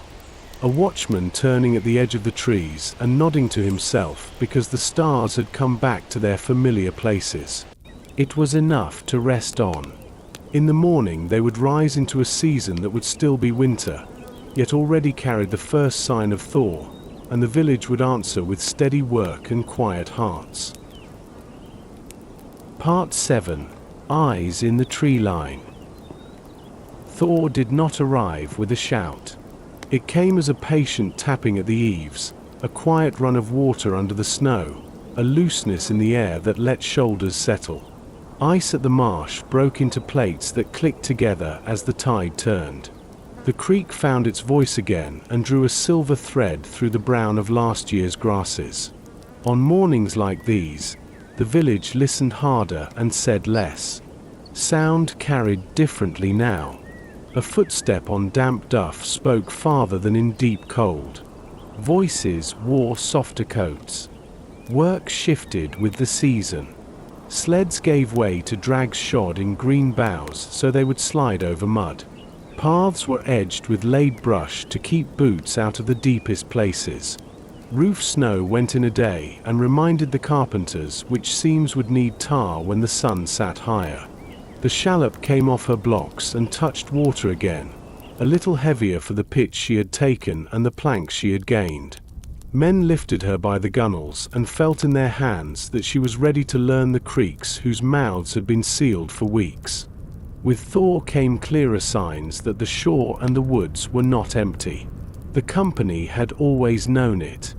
Now the knowledge stepped into light and stood within comfortable reach. Far upriver, a fine smoke rose in a straight line and held itself like a reed. Near the dune path, old footprints gave way to new ones with edges sharp enough to cast shadow. A canoe's shallow groove marked the mud at a landing and led away where the channel turned. None of this surprised anyone, yet each sign asked for care. The watch adjusted its manners. By day, a pair walked the edge where trees began and paused often to listen. At night, the path along the shore was shorter. Torches could throw a boastful light. Lanterns at half shade kept the air friendly. Children were asked to keep close when they ventured from the common house. It was not fear that set these rules. It was the courtesy a guest owes to a house not yet visited by invitation. Gifts had been left all winter at crossing places and clearings that felt like rooms in the open. In Thor the practice continued, but with more thought to what spring would bring. On a flat stone near the bend where two deer paths met, the settlers laid a small bundle wrapped in clean cloth. It held a length of bright thread, a packet of tobacco, and a knife with a handle rubbed smooth. They placed it and stepped back down their own prints so no mark would point a careless foot the wrong way. The wind lifted the cloth edge for a breath and left it in place. The next day, the bundle was gone. In its place sat a short braid of marsh grass, tight and tidy, with a pair of shells woven into the end. The shells matched in a way that could not be accident. No one touched the braid at first. People stood around it with hats in hand and let quiet say what thanks could not yet say in words. A boy smiled at the shells as if they were a story. A woman closed her eyes for a moment and pictured the hands that had made the braid. It was the first answer the land had given in that language, and it carried a tone that sounded like neighborly patience. 2 days later, a scouting party on the backside of the bay came up over a low ridge and found themselves watched. Across the small hollow, on the far slope where the ground ran down to the creek, 3 figures stood among the young pines. They wore the woods easily, still and upright. The settlers had agreed what to do if such a moment came. No quick steps. No raised hands that might be read as a signal. The party leader stopped first and rested his staff against his shoulder. He lowered his head just a fraction, not to bow or to beg, only to show that he understood he was seen. One of the 3 lifted a hand as if weighing the air. The other 2 shifted their weight and stayed quiet. No voice crossed the hollow. A crow called, and the creek made its small talk, and that was all. After a time that felt longer than it was, the watchers eased back into the trees. The pines took them with hardly a noise. The settlers did not follow. They stood a little longer and let their breath slow, then turned their faces toward the shore and took the long way back so they would not cross the other party's line. That evening the common house held a meeting that did not need loud voices to matter. The clerk put down the braid with the shells and the story that went with it. The leader of the day's party told what had been seen in the hollow, word by plain word, without embroidery. The minister said there was a kind of courage that looked like restraint. It would be needed now. No one argued. They planned the next day's walk with more care than a new roof receives. Women suggested a small basket with bread and smoked fish to leave by the water. Men agreed and added a wooden spoon carved with a basket pattern like the one that had pleased their neighbors in winter. Children were reminded that if they should catch sight of anyone, they were to stand still and be stoned for a count of 10, then walk back at an ordinary pace. On the 3rd morning after the meeting, the shallop ran up the creek with the last of the ebb. Oars dipped in water that had lost its winter iron. The boat's nose kissed a muddy spit where reeds would green soon. There the party set their basket and the spoon, a small cloth folded over the top so Thor flies would not claim a share. Beside it they laid a strip of blue cloth like a clear piece of sky. They stepped back, placed 3 stones in a short line at the edge of the landing, and drew their own boots away. When they returned that afternoon, the basket was gone. In its place sat a little mat woven from cedar bark and sweetgrass, flat and neat as a book. The boat crew touched it only with their eyes and carried the news home like a lantern held low in a careful hand. Sightings continued. Once the settlers saw a group far off along the sand where the bay opened to the larger water. The people there moved with balance and purpose. A child ran and was called back with a gesture that carried across the distance. Another time, near the old field with the ribbed earth, fresh prints crossed their path and the dark center of each print showed the faint drip of that hour's thaw. The settlers stepped aside as before and set a small string of beads on a branch at shoulder height where a person would notice it without bending. Not every moment was quiet. The woods can startle even when everyone behaves well. On a morning with low cloud, the watch at the tree line heard two soft bird notes that did not fit the morning's usual talk. He stood still, and the hair on his arms lifted. A figure moved between trunks at the edge of sight and then was gone with the speed of a deer. The watch lowered his gaze and let the moment pass. Later he told the others that his first thought had been to call out, and that his second had stopped him. He was glad of the second. The memory of the borrowed corn lay steadily in minds and in the clerk's book. With thaw underway, the promise to repay stirred into action. Men measured what seed they could spare and still hold back enough to plant their own small plots. Women gathered trade goods from the chest. A small kettle that had been set aside for an emergency now looked more like a gift. Cloth was folded. A length of brass for a fish spear point was wrapped against the damp. The minister wrote a few words on paper to lay with the gifts, knowing the paper might mean little but that the act of naming the debt mattered to the heart that paid it. The company would not carry these to a camp unasked. They would leave them at a place where paths crossed and make room for a reply. That reply came, not with words, but with a certain tidiness that spoke of careful eyes.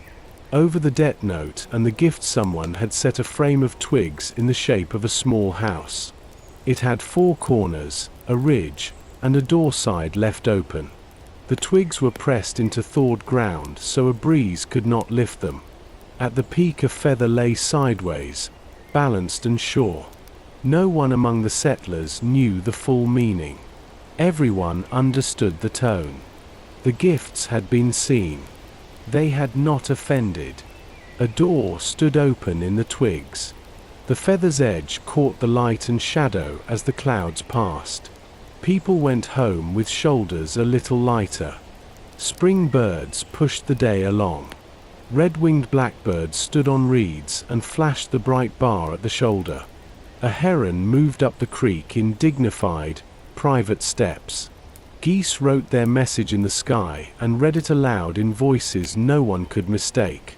The children learned the names quickly because the names felt good in the mouth. The watch learned the calls that meant visitors were near, and the calls that only said the tide had turned. Signal and noise sorted themselves in patient minds. In this stretch, the settlers decided to shape a small clearing by the brook where water ran fast over clean stones. They cut nothing large. Only deadfall and brush went to the fire. A log rolled to make a bench. Another lay as a table for hands that would need to set a pack down for a talk. They left the place free of claim, no stakes, no marks of authority. It was meant to feel like the public room of a village, open and honest, where people who did not yet share a language could share the sound of water and the grace of not hurrying. The first time they sat there, they said nothing for a long while. Quiet did the early work of building trust. Meanwhile, daily labor did not quit. Plots were measured with strings and sticks, then marked with small stones so a child would not kick them out of place. Fence rails were split and stacked to season. Nets were checked and mended against the day when fish would run. A woman taught a girl the way to set a pot so stew would hold at the edge of a boil without catching. A man showed a boy how to turn an auger with even pressure so the bit would not wander. In each lesson lay the same instruction that guided the watch at the tree line. Do not force. Let the work tell you its speed. One afternoon, rain came in a long straight fall that washed the camp clean and made the scent of the pines rise sweet and strong. The watch stood under the eave with his cloak tight and saw 3 figures stand across the creek under their own trees. One of them touched his own chest and then held his hand out, palm open, as if counting time. The watch answered with the same open hand, then set it back at his side. He did not step forward. He did not step back.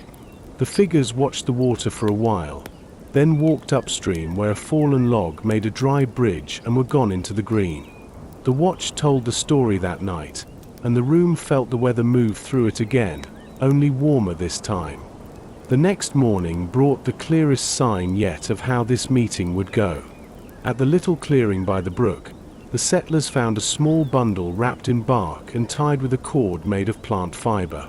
Inside lay seed. Not much, but a few kernels of corn and a handful of something like small brown stones that a woman recognized as beans. The company handled the packet with reverence. No one planted them that day. The minister said they should wait until they had learned the proper way to use such gifts so nothing would be wasted by ignorance. The company agreed. They set the bundle in a dry, honorable place, beside the ledger and the book that held their psalms. Even with these hopeful signs, the season held its edge. Mud made fools of hasty feet. A gale woke in the night and tried to push the common house into the creek and failed. A chill worked into the bones of the unwary and asked for days to be paid back to comfort. The village answered with steadiness. A new rail went up beside the path to the water. A shawl was laid at the end of a bench where old bones liked to sit. The kettle stood at the ready for the ones who came in cold and proud and would be warmer before they noticed the cup in their hands. On the last evening of this chapter, the bay lay quiet and the sky held a narrow slice of moon. The watch took his round. He paused on the rise and looked to the dark band where trees met sky. Something moved there. Not a deer now, not a trick of light. A person stood and watched the same moon from the other side of the open. The watch raised his hand to his shoulder and let it rest there. The figure did not walk away. It shifted as if setting down a burden and stood easier. For a time both were still. Then the watch turned toward the village because his round wanted finishing. The figure in the trees turned toward the brook where water would talk all night. Two paths, neither pressed upon, ran on beside each other. Sleep gathered the village early. In the common house, the braid with its shells lay on the shelf where people could see it without touching. The small mat of cedar and sweetgrass lay beside it, a smell of green in the warm air. The bark packet of seed sat safe. Children dreamed of canoes that ran like fish. Parents dreamed of hands they had not yet shaken. The wind moved gently, and the creek kept its even word. In the morning the company would bring their courage to the water's edge, and voices would at last be tried where the brook could carry them kindly. Part 8. Words by the Water. Morning laid a soft light along the brook. The clearing the settlers had kept open through winter felt like a small room, the water running at its edge a steady voice that did not take sides.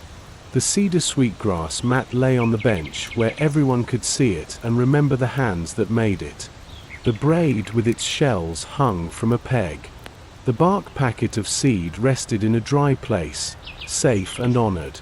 These were the first lines of a conversation. Now, the village hoped for the next. They came without fanfare.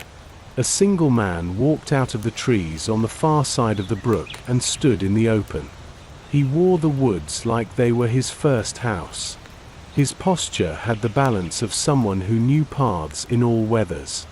He lifted a hand, palm open, and the clearing felt different at once. The watch answered with the same open hand and stepped aside so that the visible center of the place stayed free. The man spoke first in his own language, clear and even. Then he tried a few words of English, shaped carefully. The settlers understood enough to feel their hearts lift. Here was a neighbor who had traveled and listened, who could bridge a gap with patience.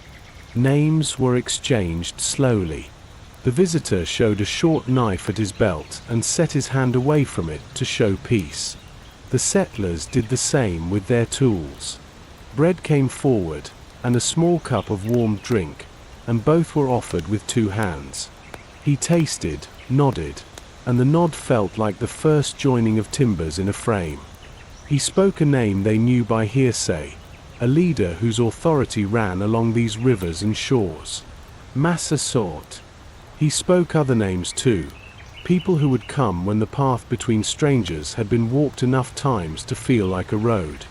He named places where water bent and where fish ran, places the settlers had already marked on their paw map.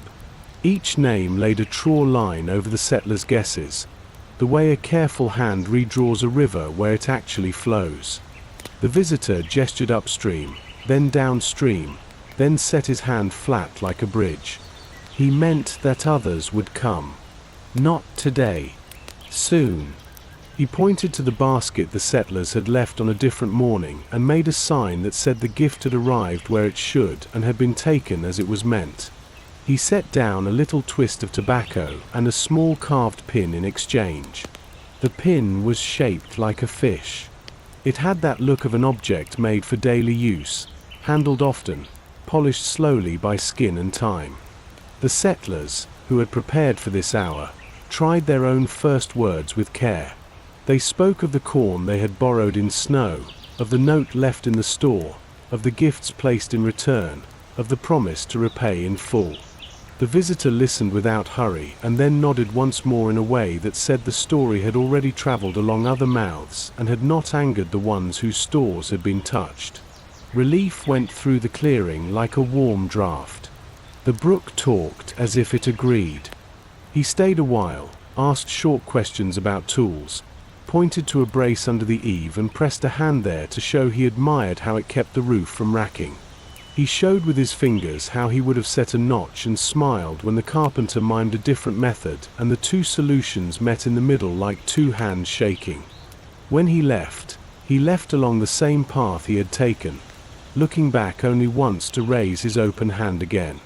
The room by the water held its breath until the trees closed behind him, then let the breath go as a single body. The minister said only that gratitude is a form of good sense. The clerk wrote the man's name in the ledger and set a small line beside it that meant friend, or perhaps more exactly, first friend. 2 days later the meeting grew larger.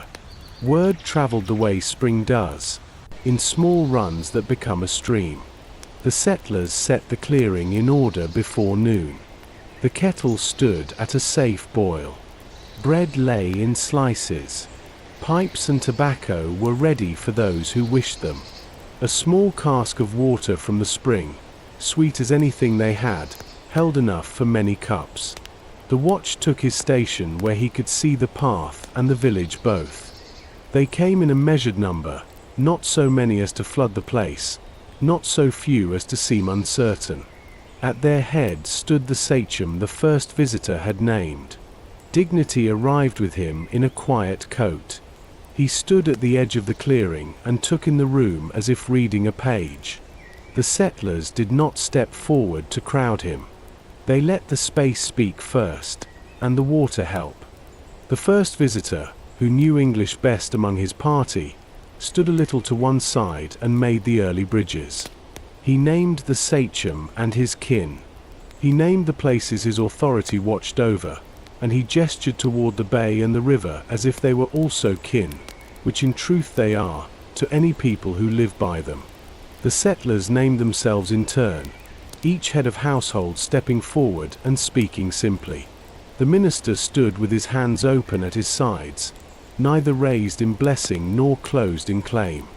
There are many ways to make a treaty. This one began with sitting. The sachem chose a place with his back to a tree that gave him shade and a view. The settlers took seats across the brook on a log that had been rolled there for talks. The first visitor sat between, so that words would make the crossing and return. No one hurried the moment. Pipes were offered and accepted. Smoke rose in thin lines that the wind took without favor. The settlers' leader spoke first in short sentences. This is who we are. This is where we came from. This is why we have crossed. We wish to live in peace in this place and ask for guidance to do so rightly. We will repay what we have borrowed and will not take what is not given. The interpreter shaped the English into words that fit the hearers, careful not to carve them too small or stretch them too large. The sachem listened and then answered with calm weight. His words were not a poem and not a threat. They were a ledger of sense. He had people to feed and enemies to deter. He had land to tend and seasons to read. A new village on these shores would change the pattern. He asked what kind of neighbors these would be. Would they keep order among themselves?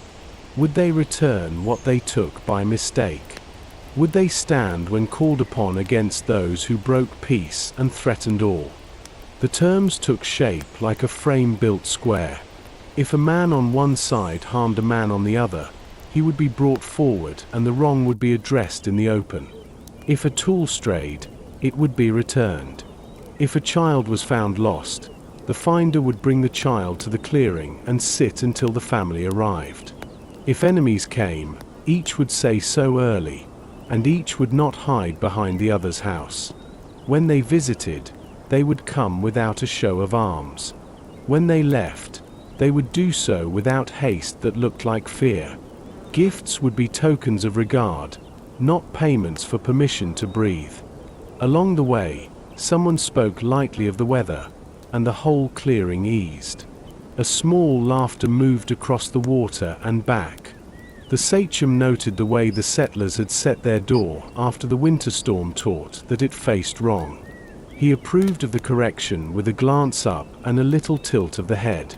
The carpenter answered with a nod that meant he was still learning the language of this place and grateful for teachers. Food went round. Bread.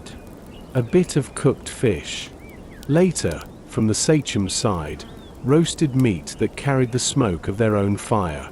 No one counted bites. No one let the other go empty. It is hard to hold anger with a mouth full of another person's good work. When words reached a place that felt like agreement, no parchment lit the sky. The sachem stood and spoke a last time. The settlers' leader answered. Hands met with care. The water took their reflections and mixed them. The interpreter, who had carried syllables back and forth all afternoon, sat a moment with his eyes closed in simple fatigue, and someone brought him a cup and set it in his hand. Before the gathering parted, the sachem looked toward the village and then to the fields. He made a few signs with his hands, small and clear, to say that planting would come soon, and that others among his people knew the ways of corn and beans and would show them if the settlers wished to learn. He did not promise a harvest as payment for obedience. He offered instruction as a neighbor who prefers a good road to a poor fence. On the way back through the trees, the visiting party left a bundle by the path where the sun fell in a bright square. Inside lay a few fish, already cleaned, and a length of plant fiber twisted into a cord so even that the settlers passed it from hand to hand in admiration. No word tied to it said do this or do not do that. The bundle was itself a sentence. We can help each other live. The clearing remained quiet after the last footsteps softened. A robin shook water from its feathers at the edge of the brook. The wind lifted the cedar mat and set it back down.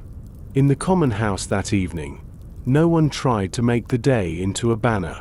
They told it in pieces and let the pieces sit together like stones in a hearth. The clerk recorded the terms in the ledger in clear lines. The minister gave thanks without pulling the future too hard toward his hope. The carpenter set aside a board for a bench he meant to place at the clearing, a better one, smoother and longer, because many would sit there in the weeks to come. In the days that followed, the agreement behaved like spring water finding its channel. A lost axe had returned to the common house with a thin line of blue cloth tied to it. A stray dog wandered into a camp and wandered back with a belly full and a new name on the lips of the children. A young man from the village met two young men on the path, and they stood with half smiles and spoke about nothing for 5 minutes, which is another way to say they were choosing not to make a mistake. Courtesy began to feel like habit. At last came the hour everyone had expected since winter. A man arrived at the clearing with a calm step and a face that had known ocean wind. He had traveled far and been forced farther, carried over water against his will, and returned years later by a path few could survive. He spoke English with a different ease, not borrowed word by word, but woven into his own. He named himself Tisquantum. He said he would teach what the land expected if the village wished to learn. The settlers stood and listened. Some of what he offered they had guessed at from signs. Much they could not have learned alone. He spoke of mounded earth and fish laid gently where seed would set. He spoke of tides that wrote calendars in the mud. He spoke of plants that grew as companions and gave more together than apart. The water said the same things in its own way as it ran over stone. Evening closed with a sky that held a narrow gold along the west. The bay lay like dark glass. In the common house, the braid with shells, the cedar mat, and the bark packet of seed shared a shelf with a new coil of cord smoother than anything the settlers could make yet. Children slept with a picture in mind that paces could cross a hollow without hurry and that voices could meet where water helped them. Parents slept with a picture of hands passing tools and food, each to the other, and of a season opening that would require every bit of patience they had. Sleep held the village well. The brook kept its word all night. In the morning, work would begin that joined the language of worship to the language of farming, the language of the axe to the language of the tide. Words had found the water. Now the hands would find the soil. Part 9. A friend called Tisquantum. He returned to the clearing at the brook with the calm step of someone who knew every turn of the path. He greeted the watch, nodded to the minister, and set his palm on the cedar mat as if touching a threshold. Then he spoke in English that moved without strain. He called the place by its older name. He called the river by its true curve. He said the ground would wake soon and that hands should be ready when it did. He began with soil. A field is not a floor, he said. It rises and breathes. He showed them how to feel warmth by pressing the back of a hand into the earth and waiting for the chill to let go. He made a circle with his heel, then shaped a low mound with a small hoe and his fingers. Not high, not sharp. A gentle round that sheds rain and holds heat. He spaced the mounds with his stride so air could move and feet could pass without crushing young stems.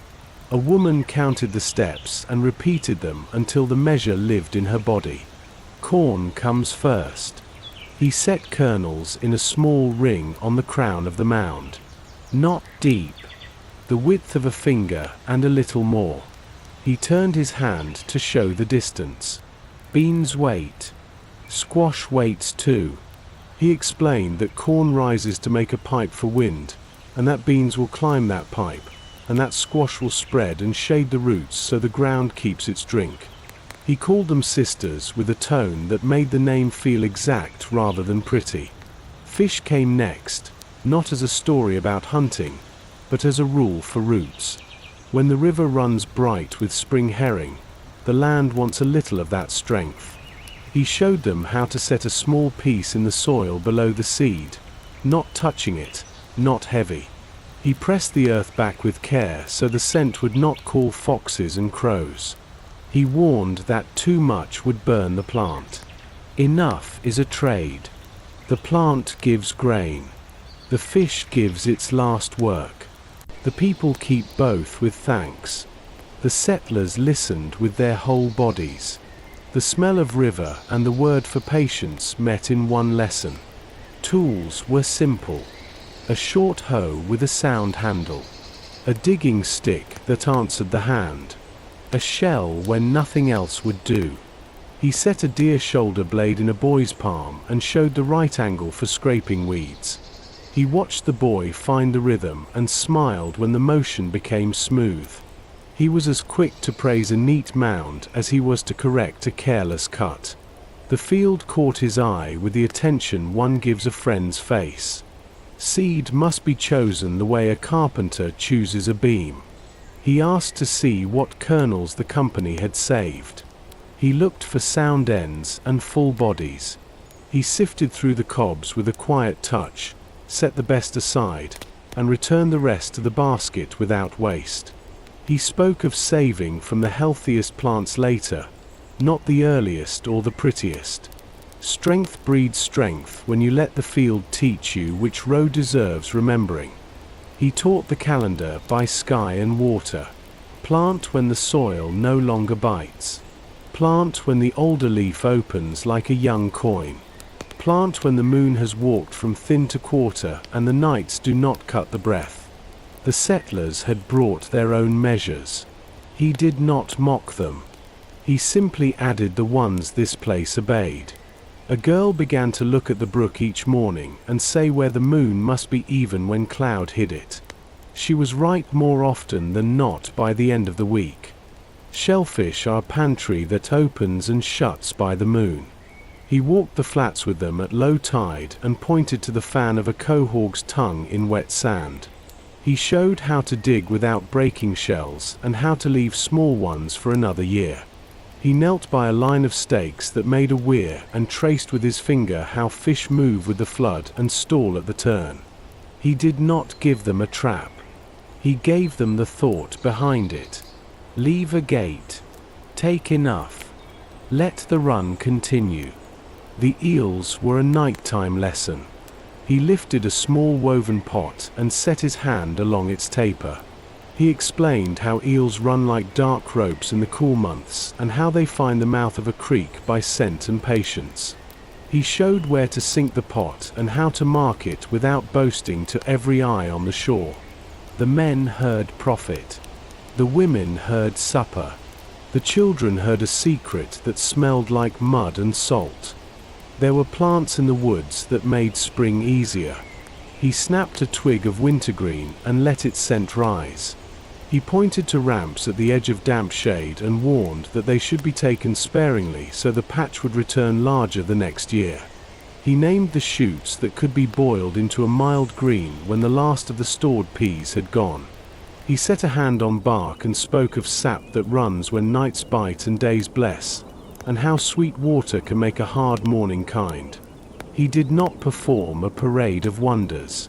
He set out a table and showed what belonged on it and what should be left to grow.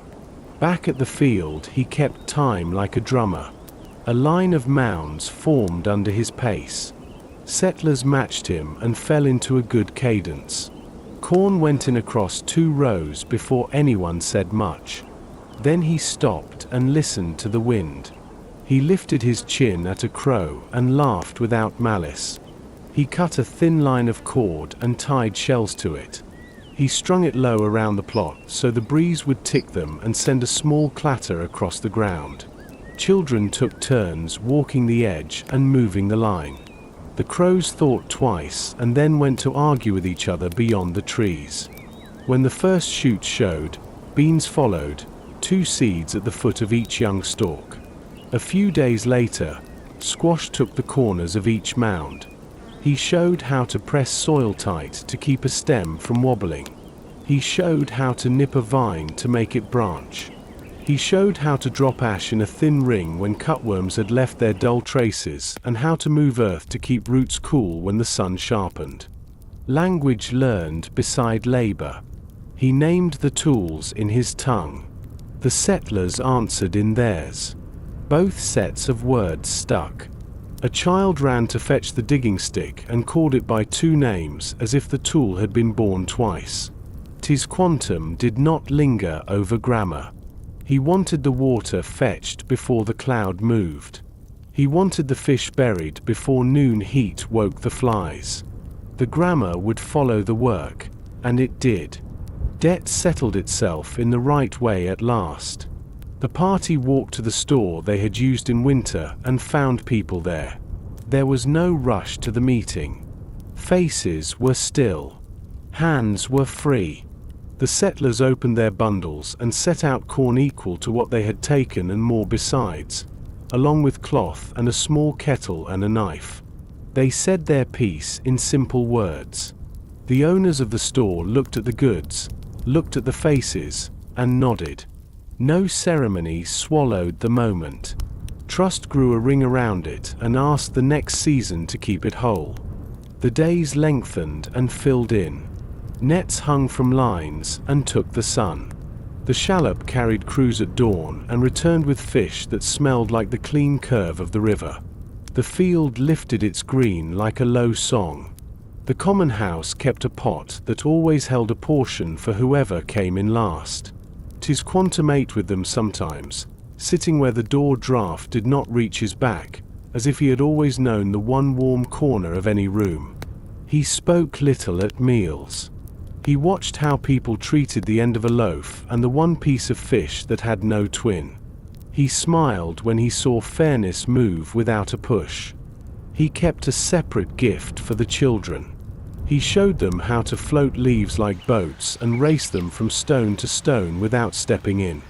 He taught them to look into water and see fish before the fish saw them. He taught them how to sit still long enough to have a bird forget them and sing again. The children quieted under these games in a way that made parents grateful long after the lesson ended. When rain came warm and hard, the mounds held. When sun returned, the corn straightened like young soldiers learning how to stand. Beans found the stalks and turned their first spirals. Squash sent a hand across the gap and took hold. The field became a gathering. It asked for weeding and rewarded it at once with clean lines and a feeling that time, which had been thin all winter, was now thick and generous. On the last evening of this chapter, wind moved the shells along the cord with a small cheerful sound. The brook kept its even word. Tisquantum stood at the field's edge with the settlers and looked across the mounds. He did not claim the work. He did not dismiss it either. He said only that the land had been spoken to in the right way. He would come again when the corn showed tassel and the vines needed guiding. Then he walked the path toward the river and went out of sight. Sleep took the village with a picture that felt new and old at once. Hands placing seed. A thin fish laid in earth with care. 3 plants sharing one mound and none of them crowded. A moon that walked its road and pulled the tide and told people when to go. Morning would bring more of the same. That was comfort, not burden. The field had begun to answer. The water had kept its promise. The season had turned, and the lesson now was to tend, not to rush. Part 10. Planting Season. Morning widened earlier each day. Light found the edges of tools before anyone reached for them. The ground no longer bit when a hand pressed to it. Water ran clear over the stones and asked to be carried to the field. Work gathered itself without being called. Fences came first. The plants would want peace from deer and from the curious feet of children. Rails were split from straight logs and stacked in a low zigzag that sat steady without nails. Where the line met a hollow, brush filled the gap. A gate hung from a post set deep and packed with stones so it would not lean when summer dried the soil. Boys tested the latch and made it click sweetly. Girls tied shell rattles along the cord so a good gust would sing at the fence and make crows think twice. The mounds took their round shapes again under new hands. The spacing learned beside the brook now lived in muscle and stride. Corn nested at the crown, beans waited near each young stalk, squash sat on the corners with the quiet promise of shade to come. A handful of river fish laid gently under the seed gave the soil a language it could use. The smell of the work held both earth and sea. People lifted their heads now and then and smiled at how one world had been asked to strengthen the other. Water moved in a steady line of buckets and small tubs. The creek gave and gave again. A path quickened between bank and field. Children learned to carry 2 small pails with a pole across their shoulders so the load did not pull them crooked. A boy dropped a cup-sized spill and watched the dark circle sink into the mound. He sighed and went back for more and did not spill the next time. A girl counted her steps and made a song of it, not loud, just enough to keep the body even. Around the field, other tasks woke with the season. Roofs needed a thin coat of tar where winter had found a seam. Shutters wanted new leather where the old had hardened and cracked. The common house asked for swept corners and a shelf to protect the ledger from curious smoke. A path was laid with flat stones from the shore so muddy days would not track into the room where the pot lived. A pine bench took sand smooth under careful hand and found its place by the door where people could shed tools before they reached for bread. The shallop ran most dawns. Nets went out with the last of the ebb and came in free or heavy as the tide allowed. Oars moved with the rhythm the winter had taught. Fish flapped against the boards and then lay quiet, silver at first and then more like pewter as the air learned them. The catch met a table under the pines where knives were sharp and work was careful. Scales flashed in a brief storm that mattered to no one. Spines went to the heap for the field. Fillets went to the pot and to the smoke. Heads went to the broth that would keep a person upright through a long afternoon. Women set drying racks near the lee of a shed where wind would kiss but not carry. Salt found the flesh and pulled water away. A thin white formed that tasted like the sea had left its smallest handprint behind. Baskets of clams lay under damp cloth in the shade. A kettle simmered near the entrance of the common house through most of the day. Hands dipped spoons, tasted, and added what sense and stores agreed upon. A strip of onion, a strip of fish, a handful of cornmeal, a pinch of thyme saved from a small pot at the window. A good village feeds the many in a sequence rather than all in a single shout. Mapping grew into a habit rather than an errand. 2 men walked the streams with a board and a stick of charcoal. They marked bends and falls and the place where the bank gave a kind slope for filling buckets. They wrote the names they were learning beside the marks their own hands had made through winter. A woman joined them and drew a little symbol where sweet water bubbled from sand so a child would know it at once. A boy added 3 dots where a patch of wild strawberries would redden later so the picking could be fair, not a raid. Children learned the small grammar of the woods. They knew wintergreen by scent and by the shine of its leaves after rain. They watched for the first ferns and tested a stalk to feel the tight curl open. They knew which moss kept its spring when other plants lay flat. A girl could place a hand on bark and tell east from west by the way damp and lichen chose their home. A boy could kneel by a print and say whether it was last night or this morning. Play folded these lessons into memory without the need to call them lessons. The meeting place by the brook stayed busy but never crowded. People sat when they had reason. No one stood to loom. Voices bridged with ease now. Tisquantum came and went with the tide and his own tasks. He watched the field without praise or scold until praise was due and scold was needed. He taught the right way to break ground for a small second plot near the common house so herbs and onions could be cut even in rain. He laughed when a child brought him a fish bone and said the bone looked like a small canoe. He turned it in his fingers and agreed.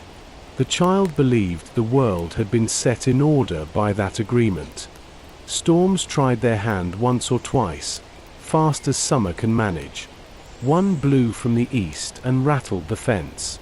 The shells along the cord did their work and sent a dry alarm across the plot. People came at a quick walk and pressed the gate. They did not shout.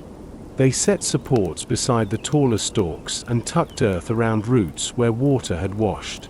They left the field better than they found it and returned to the house wet and satisfied and ready for bread. Evenings took a different shape now. The room breathed easier with the smell of warm wood and fish smoke and clean sweat. The ledger showed the week's work in brief lines. The minister kept the prayers short and steady. The talk that followed drifted to tools and fences and how to keep a path from turning to soup. A mother asked for 2 hours of help the next morning so she could boil linens and keep the wash from stealing the rest of her day. 2 hands went up before she had finished the sentence. Small trades passed between neighbors with no need for coin. A string of dried fish changed hands for a patch on a coat. A place by the fire at night was paid for with a watch taken before dawn. The field began to speak in green. Corn made its first measure above the hand and then the wrist. Beans found their ladders and turned their quiet spirals. Squash put out a leaf the size of a small plate and asked more gently for room than anyone expected.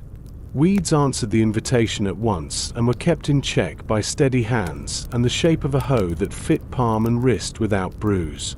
Those who could not bend long brought stools and weeded sitting, and no one judged the method when the row ended clean. There were visits along the path that made the village larger without adding houses. 2 young men from upriver came with a neat bundle of cordage. They showed how to twist plant fiber into a line that held, and the settlers showed how to set a peg that would not swell and split when the weather turned wet. A woman from down the bay brought baskets woven with a pattern that looked like river light. She traded 2 for a small iron knife and stood admiring the hinge on the common house door. The door swung without a sound and stayed where you left it. She touched the latch and learned the motion at once. Planting season is also a season of watching. People learn to stand at the fence in the cool of morning and say nothing for a few breaths. Eyes picked out where a stake needed setting. Ears heard where the shells along the cord had slipped their knot and gone quiet. Noses knew at once if a pea had been burned on the pot. Hands found splinters before they found skin. The village felt held by many senses, not by a single rule shouted from a corner. When heat came honest, work slowed to a safer pace at noon. A strip of shade by the fence became a straight gift. A bucket set in the shadow of a wheel stayed cool enough to make a cup feel like grace. A boy dragged a branch to cast a longer line of shade across the bench for the older men. He sat at the end of it with pride. The men pretended not to notice his pride and kept the shade in use until the sun turned. There were moments of rest that did more than rest. A mother showed a girl how to cut herbs with a dull knife and still keep fingers safe. A father taught a boy to oil a tool and set it away in the same place each night. Tisquantum pointed to a dragonfly and said it kept the mosquitoes honest if people would leave the water's edge untroubled for a time. The child who had watched the fishbone nodded. It all belonged to the same picture now. At the end of one long day, a thin rain moved through and cooled the field without bruising it. Drops lay on leaves and did not roll. The shells clicked once and then went still. The brook spoke in a tone that made the whole place lean towards sleep. People went to their pallets with the kind weariness that forgets to worry. A kettle held warmth enough to steep a last cup of something gentle. A window let in air that smelled of wet earth and pine. On the last night of this chapter, the common house stood with its door open and soft light spilling out. The fence held its line. The mounds wore their green well. The path to the creek lay firm under bare feet. Children slept with dirt under their nails, and no one scolded it away. Parents slept with their backs easy for the first time in a long while. The season had taught its first lessons and had not yet demanded payment beyond honest work. Morning would bring more of the same. That was the comfort. The field would ask for water. The nets would ask for mending. The gate would ask for a hand that knew its latch. The village would answer with the rhythm it had learned since the thaw. Plant, tend, carry, mend, share, rest. Hope had moved from a word in winter to a shape in the ground. It could be walked in now. It could be weeded. It could be watered by hand and by rain. It could be watched from a bench with a child beside you, shells ticking in the light wind, while the brook kept its even word. Part 11. Keeping the watchfires. The heat came honest, and the wind dried to a thin blade in late afternoon. Needles under the pines went crisp. Thatch lost its spring and felt light in the hand. The field wore its new green well, yet every door knew that summer's first gift is also a warning.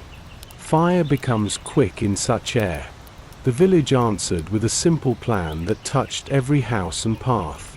Keep flames small. Keep water near. Keep watch. At dusk the watch lit 2 low fires at the edges of the settlement, not to blaze, only to show where help begins. One burned in a shallow pit by the shore. The other kept a slow bed of coals near the tree line where the ground lay bare. Each had a water jar, a stack of green boughs to smother with smoke if a signal was needed, and a pile of sand under a cloth to keep it dry.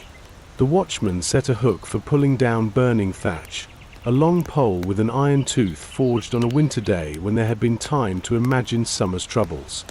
Shifts changed with the bell and the sky. Dawn watch minded the tide, the nets, and the thin fog that sometimes swelled like a tide of air. Midday watch walked slow, checked shutters and latches, and reminded children why the hearth cover stayed shut when no pot sat over the flame. Night watch learned the sound of the settlement sleeping and the separate sound of trouble. The watch did not stand alone. A chart by the common house door set 2 names beside every hour for the next 10 days. No one grumbled at the ink. Readiness had become a language everyone spoke. The near miss came on a day when the shells along the field cord ticked lively in the dry wind. A child opened the common house door too quick, and the draught caught the hearth at the wrong moment. One coal leaped, landed in the thatch stack to mend a weak patch, and kissed it to life with an eager lick. No one screamed. The nearest hands did the small things that end a large danger. A boot came down and nudged the ember flat. A wet broom slapped once and twice. A bucket passed through the doorway faster than a sentence can form. Steam rose, sharp and clean. The smell of scorched straw announced the lesson without taking anything more. After the breath returned, they set out what would change. A lid went over the mending stack. The hearth cover stayed down except when wood entered or food left. The floor near the fire gained a rim of flat stones so coals could not roll free. A child's task became filling 2 jars each morning, one for the hearth and one for the doorway. The jars sat where any hand could find them by memory in the dark. Lightning brought the second test. A storm came late, with heat piled under it and a low drum that seemed to walk the bay. The first flash split a pine on the far side of the creek. The second struck near enough that the sound pushed people back a step. The watchfires sprang higher and then were pressed low again. Men ran with hooks and a coil of rope. Women lifted lids from sand jars and set their weight where the wind reached. A spark found a brush pile near the store. It caught in the dry needles and ran along the top like a quick hand. The first bucket hit and exploded it into steam. The second and third soaked the base. A rake pulled the live edge onto bare earth. The rest of the storm marched past and left the world blinking in wet silence. When morning opened, the village walked the ground as if reading a long letter. A black seam cut the brush where flames had begun to write. The split pine stood like a warning finger. The common house roof showed 2 marks where sparks had landed and died without a story. The ledger gained a page titled Quiet Inventory. It named what would travel with each watch without being asked. Hooks, ladders, sand, water, green boughs for smoke, a horn for a shout that carries farther. It named what each house would keep at the door and under the bed and at the hearth. It named who would mind the children if both parents were called to a line of buckets. The page did not accuse. It trusted memory less and hands more. Neighbors added their counsel in ways that felt like friendship and not command. A small party from upriver stood with the carpenters and looked up at the eaves. They showed how to comb the thatch with open hands to pull free the dry dust that burns faster than straw, and how to smear a thin wash of clay along the ridge to ask sparks to slide instead of bite. They walked the yard and scraped a ring to bare soil around each hearth outbuilding. They flicked a finger against a heap of bark left by the woodpile and raised an eyebrow that needed no words. The heap was moved before sunset. Inside, the hearth learned manners. A woven guard of green sticks stood at the mouth when cooking stopped, a breathable gate that kept small hands back and errant coals in. A shovel sat with its blade turned up so anyone could find it without fumbling. The pot hook was oiled to swing without catching, because a stuck hook spills soup, and a spilled soup becomes a hurried fire more often than a careful cook will admit. A child earned praise for remembering to shut the ash door when wind rose, a small obedience that spared the room a large scare. The watchfires also served the water. On a moonless night, the shallop returned late, heavy with fish and quiet voices. Fog lay on the inlet like folded wool. The shore could have been anywhere. The watch lifted a wet bow and laid a soft column of smoke over the low fire. It stood in the fog like a tree where no tree should be. The boatman angled for the column, then saw the faint glow at its root and heard the watchman's low call. Oars kissed the water twice more. The bow found the strand with a gentle scrape. Men stepped out and stood a moment in gratitude for the small fire that had been a lighthouse without needing any other name. Readiness walked beyond flame. A barrel showed teeth marks near its base where a hungry night visitor had tested salt fish. The barrel moved to a cradle that lifted it from the ground. The cradle stood on flat stones. A ring of ash dusted the earth under it. Rats do not love ash in the way that people do. Lids were fitted better. Hooks that shut them were set a hole deeper. A door gained a crossbar that slid down smooth instead of a rope that could tangle a sleepy hand. Children took part with pride rather than worry. They learned to run a message from the gate to the shore without shouting, because quiet carries better than panic. They learned to pull the sand cloth aside with a single move. They learned to set a ladder and stand on the second rung, never the top.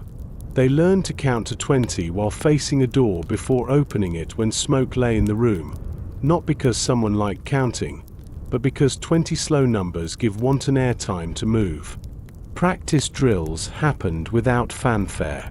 A horn sounded and a bucket line formed. Feet found their place in the rhythm before mouths had anything to say. Water moved and returned. A hook found the thatch edge and pulled a healthy swath down to show the motion if the day ever demanded it. The thatch went back up tight. No one laughed, yet smiles lived at the edges of mouths when the line worked like a single creature with many arms. None of this turned the settlement into a fort. Hospitality remained at the door. The clearing by the brook kept its open bench and the slow talk that went with it. A visitor stepped from the path and saw at once that he was welcome and that the fires here answered to hands that knew their work. That balance carried into other hours. A young man from the village went upriver with 2 companions to help carry poles for a fish weir. He returned with new knots in his head and a story about a storm taken in a canoe that sat lower than any boat he had trusted. His hands showed the set of the paddle that finds quiet water under chop. The watch listened closely. Fire is not the only danger a summer throws. Knowledge is a kind of sand you cast ahead of you. Evenings in this chapter smelled of pine smoke and warm plank. The common house door stayed open until the stars diluted the last blue. The ledger lay open to the quiet inventory page and picked up pencil notes that made it more useful by the day. The minister kept prayers ashore and practical. He asked that hands stay quick and tempers slow. He gave thanks for a roof that did not catch, a split pine that split no person, a boat that found its way to a small, steady light. On the last night, the watchman walked his line with easy steps. He stopped by the shore fire and set a fresh ring of stones where two had settled. He moved to the tree line and laid a new green bough beside the sand jar. He lifted his face and breathed in the scent of dry needles and water. The settlement behind him murmured in the tone of people who have worked enough and do not need to boast about it. He looked up the creek and saw, just at the bend, a faint glow that belonged to another watch. Neighbors kept their own small flame. Two circles of care answered one another without a word. Sleep found the village with the comfort that readiness earns. A bucket sat full at every door. A hook waited on its peg. A child knew which jar to lift and which to leave. The shells along the fence line clicked once in a stray breeze and fell quiet. The brook kept its level voice. In the morning the field would ask for water and the nets would ask for mending, and someone would say the fence gate needs a new pin. The watchfires would be checked without being told. That was enough to rest on. Preparedness had become part of the evening light, a soft habit that kept trouble small and let the village dream in peace. Part 12. The Work of Everyday Bread. Dawn gathered first in the hearth. A small coal coaxed a flame with dry chips and a breath. Someone lifted the iron lid from the bake oven set into the wall and brushed out last night's ash with a broom of twigs. A hand inside the empty mouth felt for the day's first measure. When the heat reached the point where flour tossed on the floor browned and did not blacken, the door came down again and the loaves waited, covered against draughts, patient as stones in a warm river. Bread began the night before. A bowl of cornmeal and wheat scrapings had taken a sponge, a thin start in warm water, and sat near the fire to wake. In the morning, salt and a little honey went in. Then the dough turned and folded until it remembered its shape. Palms pressed. Knuckles pushed. The table took the rhythm and gave it back. A child stood on a low block to flour the board with proud care. The dough rose in a clean cloth. The oven door opened. Heat came out like a greeting. Loaves slid in on a wooden peel, round and sure. The door shut again, and the room held a steady hush that belongs to baking. While the bread took its time, a pot began the day's slow work.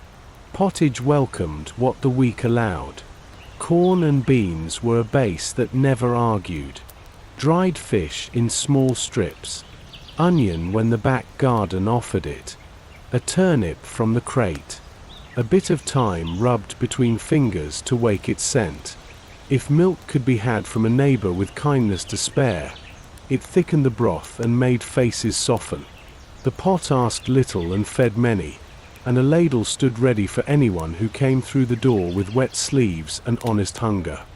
Grain turned to meal at a low bench by the window where light fell even. A quern stone hummed under patient hands. Someone pounded maize in a stout mortar for ash bread and jarny cakes, the pestle rising and falling like a slow bell. Sifting followed, not to make anything fine, only to keep grit from spoiling teeth and tempers. A tiny bowl kept aside the bran for porridge or for the hens that sometimes wandered through from a neighbor's yard. Nothing left the circle of use without a reason. The herb bed near the door stood as tidy as a bookshelf. Thyme and sage, a little savory, a strip of parsley that held its green stubbornly, and a clutch of wild mint brought in from the stream bank. Hands knew where each plant grew because summer storms do not ask before they visit. Women cut with a dull knife and the right touch so stalks would offer again.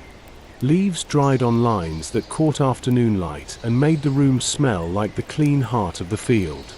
Nets liked a morning before the heat pressed. A pair of women sat on stools in the shade and mended with bone needles smooth from many passes. The mesh lay over their knees like a tame animal. Their talk was light and full of useful small things. Who needed a new latch thong? where the shellfish beds had been generous yesterday. Which child had learned to tie a bowline without looking? When the men came up from the shore, the nets went back to their pegs with knots that would not lie. Laundry took a day hole and asked for help from anyone with strong wrists. Buckets and tubs made a line to the brook. Lye soap, crumbly and sharp, did its stern work. Clothes beat against a smooth board and then were rinsed until the water stopped clouding. A girl learned to wring without twisting the cloth out of shape. A boy fetched sticks for the drying rack and drove the pegs home with the flat of his palm. The rack stood like a small fence in the clean wind. Sun drew lines of brightness through shirts and shifts and made them crackle when they were folded. Mending traveled with the light. A shirt sleeve opened along a seam and closed again under neat stitches. A stocking took a heel made from wool unraveled from an old cuff. A child's cap gained a tie so the sea wind would not take it. Cloth had a long life if hands stayed honest. Every house kept a box where buttons, pins, bits of tape, and strong thread waited their chance. In a world that could turn sharp without warning, keeping a seam true felt like keeping a promise. Fish smoked under a lean-to roof in a soft cloud that carried into the lane and told everyone that supper had a good chance. Split fillets lay on sticks above a low, steady ember. Alder or oak did the job well. A woman's hand tested the heat at elbow height, a measure better than any instrument at saying when the fire was right. Salt worked in, time worked out. The day's catch became the week's food without losing its clean river note. Children held 100 small offices, none grand, all important. They kept the crows doubting by walking the fence and clacking shells on a cord. They gathered kindling from the shady side of the woodpile where last month's splits had dried. They ran a message to the brook clearing and back without turning it into a race. They picked berries in fair measure, not in a raid, and brought the small red back with palms stained and faces pleased. They learned to mind the edge of a pot, the swing of a hook, the reach of a door. They learned to wait when adults made a hand talk that meant later. The common house served as kitchen, shop, and market as the day warranted. A string of dried fish changed hands for a length of good cord. An hour at the quern paid for a patch of fence mended by steady wrists. The ledger did not count coin. It kept memory straight and saved quarrels their energy. A recipe, if such a word fits, spread across benches without paper. How long to steep willow bark for a fever? How fine to grind meal for a child with new teeth? When to leave a pot alone and when to stir as if you were rocking a cradle. Guests and neighbors came by paths written first by deer and then by feet that carried baskets. A woman from down the bay brought 2 woven trays sturdy enough to live on a shelf all winter and return to the stream in spring. She admired the oven and asked with her eyes how the heat was kept true.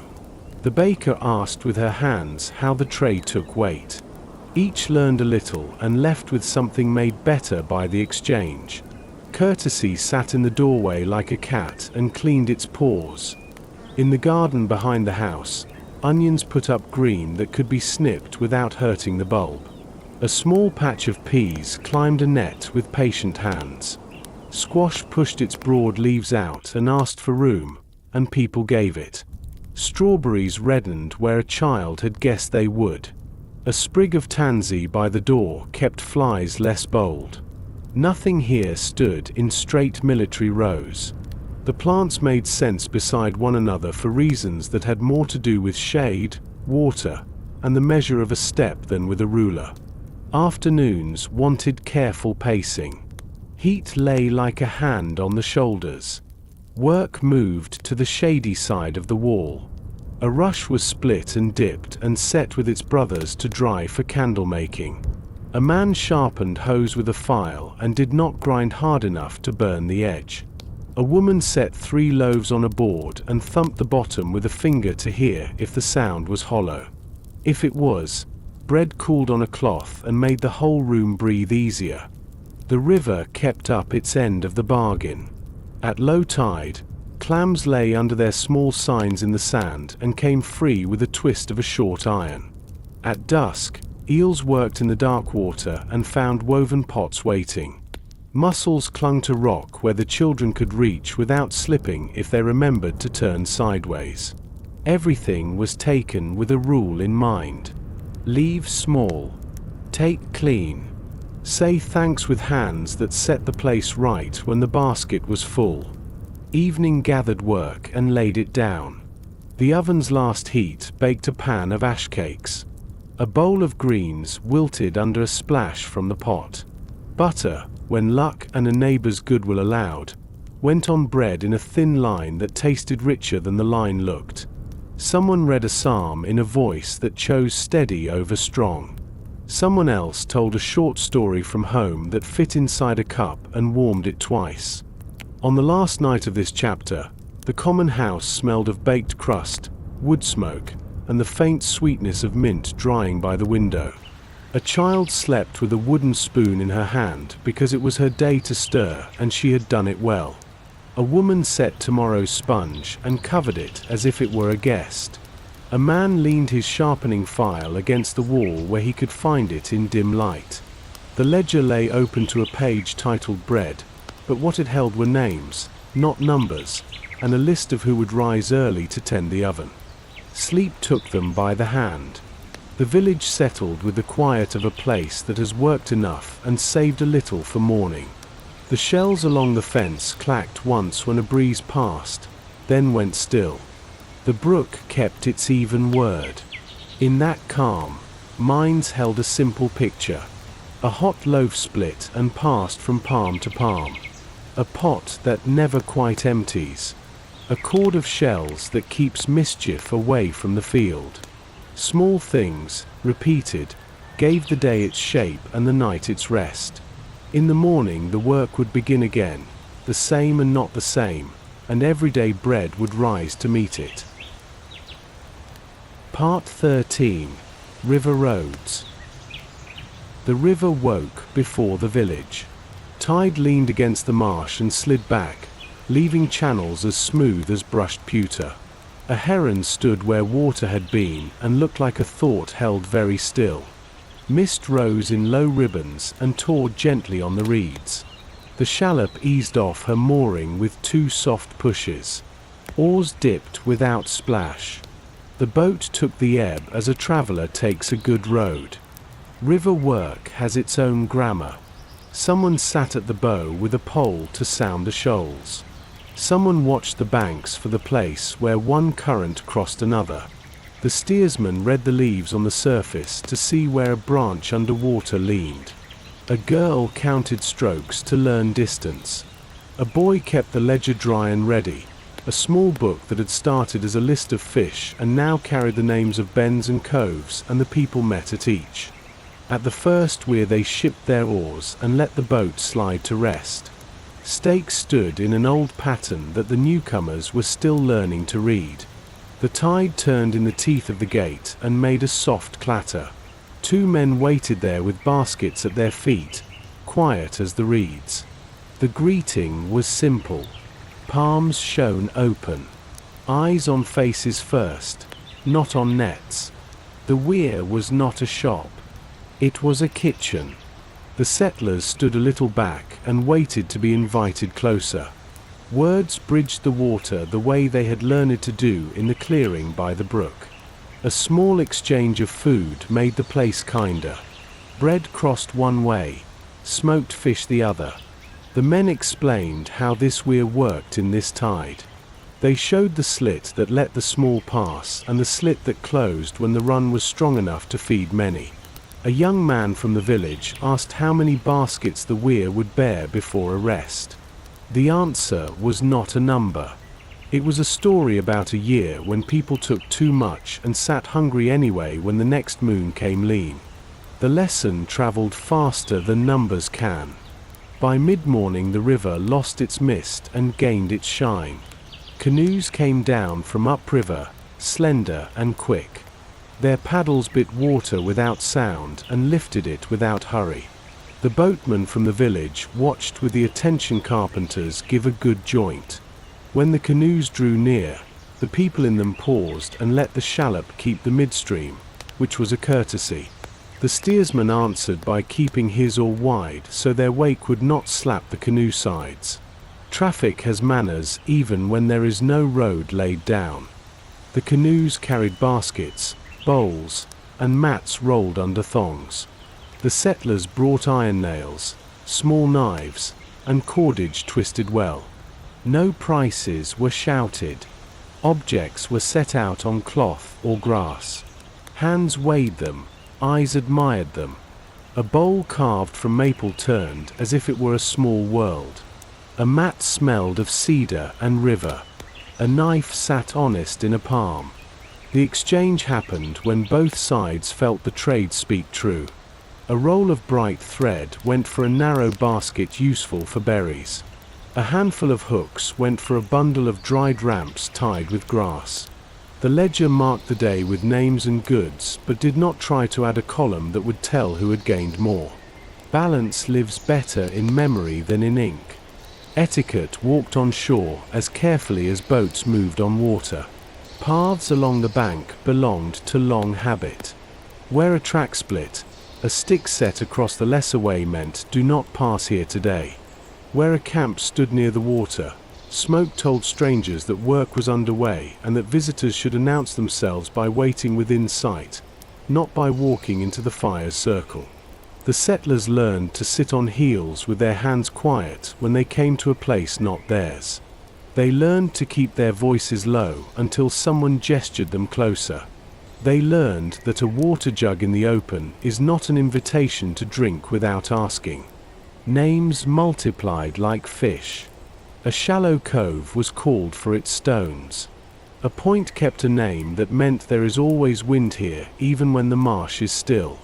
A run up a narrow creek carried a word that said the tide will lift you in and let you down harder on the way out. So mind your timing. The ledger struggled to hold these truths in English and did what it could.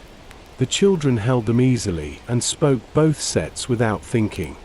A girl pointed with her chin in the manner she had seen and used the old name for a bend without making a speech out of it. No one corrected her. Learning had become habit, and habit had become grace. The river taught tide as a clock finer than any bell.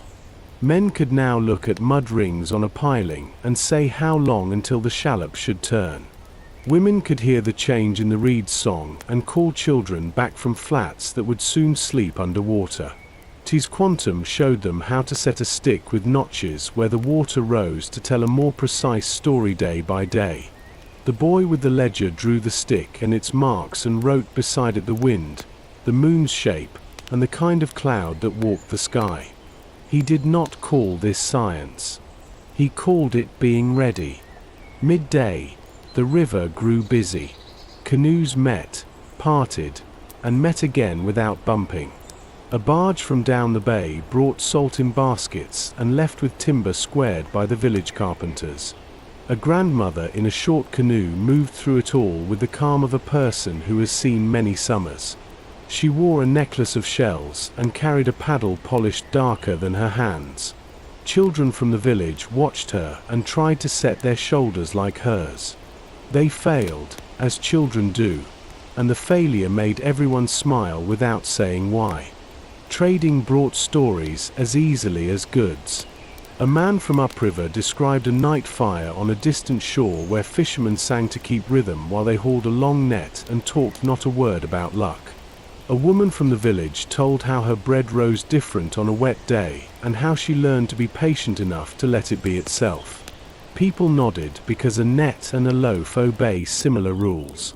You do not frighten either into excellence. You give them time and keep your hands honest. In late afternoon the shallop took the flood homeward. The river wore a new face every 100 paces. Where it narrowed, the current pushed like a friend who wants to help too much. Where it widened, the boat slowed and looked around as if to find the next thought. A boy at the bow could now smell where fresh met salt on a given day. He told the steersman before the man asked. and the man pretended surprise to let the boy feel the right size. They stopped once more at a weir near the marsh to bring a gift promised the last time through. 2 iron nails and a small hammer lay on cloth. The nails were not many. They would hold a beam true where a knot ran troublesome. The hammer sat well in the hand. The men at the weir raised their eyebrows and nodded at its balance. In turn, they set out a shallow bowl carved thin and smoothed with an attention that showed respect for grain. The bowl would carry berries to a child's mouth with a curve that made spills less likely. Both gifts felt like tools, not trophies. Both told the river that people were thinking with care. On shore, the village learned another set of courtesies. A guest who came late with a basket of clams found a lamp lit in the common house and a seat near the hearth. The ledger made no mark for that. The light was its own record. A boy who borrowed a paddle returned it with a new thong braided to its handle where grip had been poor. He said he had learned the braid upriver. He set his hand on the paddle and thanked it as if it were a patient partner. No one laughed. Would answers to respect as well as to oil. There were moments of warning that did not grow teeth. One afternoon, a canoe slipped into a cove where settlers were cutting poles and stopped with the posture of a question. The cutters set their tools down and stood with palms open. They had forgotten to ask at the clearing about taking from this stand. A few words and a gesture showed that this patch was kept for a particular weir that season. The men nodded. They hauled their poles back to the shallop and let the cove be. The ledger gained a neat mark that would not be forgotten. Permission is a path you walk before you shoulder the load. Evening closed the water like a book. Swallows wrote short lines under the bank and tucked themselves into mud cups. The tide slackened and then reversed with the kind of sigh that gets into a person's lungs and slows the heart to a reasonable pace. The shallop kissed the strand and rested. Baskets came up to the common house. Fish lay on a board. Hands salted. Knives flashed and were put away. Mats unrolled.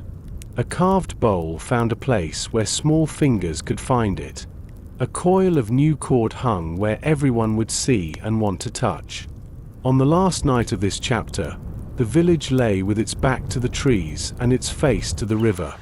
Lamps made small moons in windows.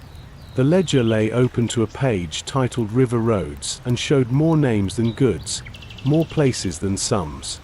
The minister's prayer was short.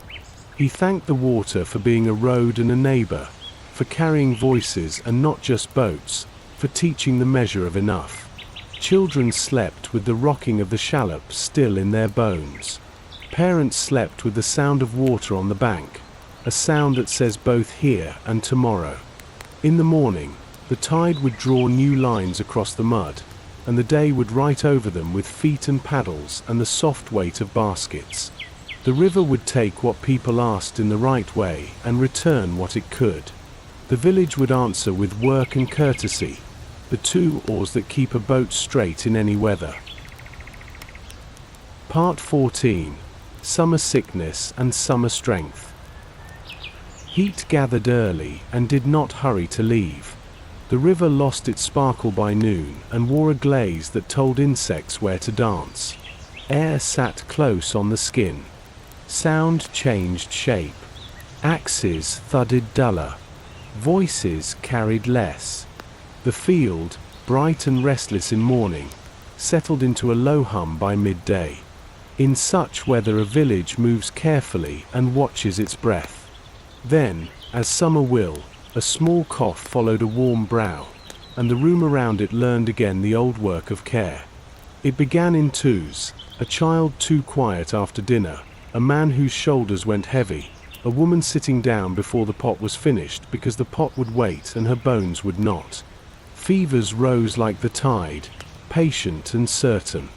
They were met with cloths dipped in cool water, wrung twice, laid smooth on brow and neck, with willow bark steeped to bitterness and sipped without complaint, with broths that held more kindness than meat, with fresh air pulled through the room by a door propped open and a rush screen tied to keep the flies out. Nothing fierce. Everything steady. The common house changed shape again. Pallets moved to the cool side. A shelf made space for cups, a pitcher, a small bowl where mint leaves floated like little boats. A rail gave a handhold to weak knees. The ledger gained a page called Watch and Tending. Beside each name, hours stood written in a calm hand.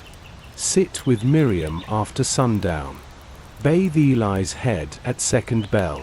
Change linens at dawn when air is clean. No one argued with the ink. The plan itself cooled the room. Neighbors upriver, hearing the quiet, came with advice that belonged to this place.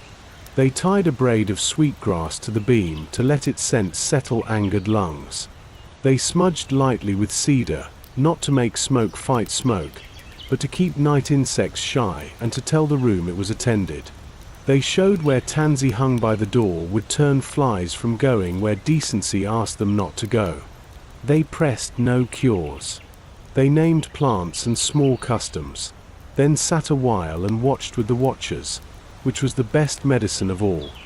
Tisquantum, who had taught the field to breathe right, paced the edges of the sick room and set his eyes to draughts and doors as if the village were another kind of garden.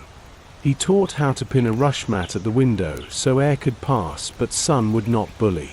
He scolded gently when a kettle boiled hard and thickened the air. He praised a girl who remembered to move the sleeping child a hand's length away from the wall so the cool might find both sides. He said nothing of magic. He asked for water drawn at the right time, for rest, for patience, for quiet.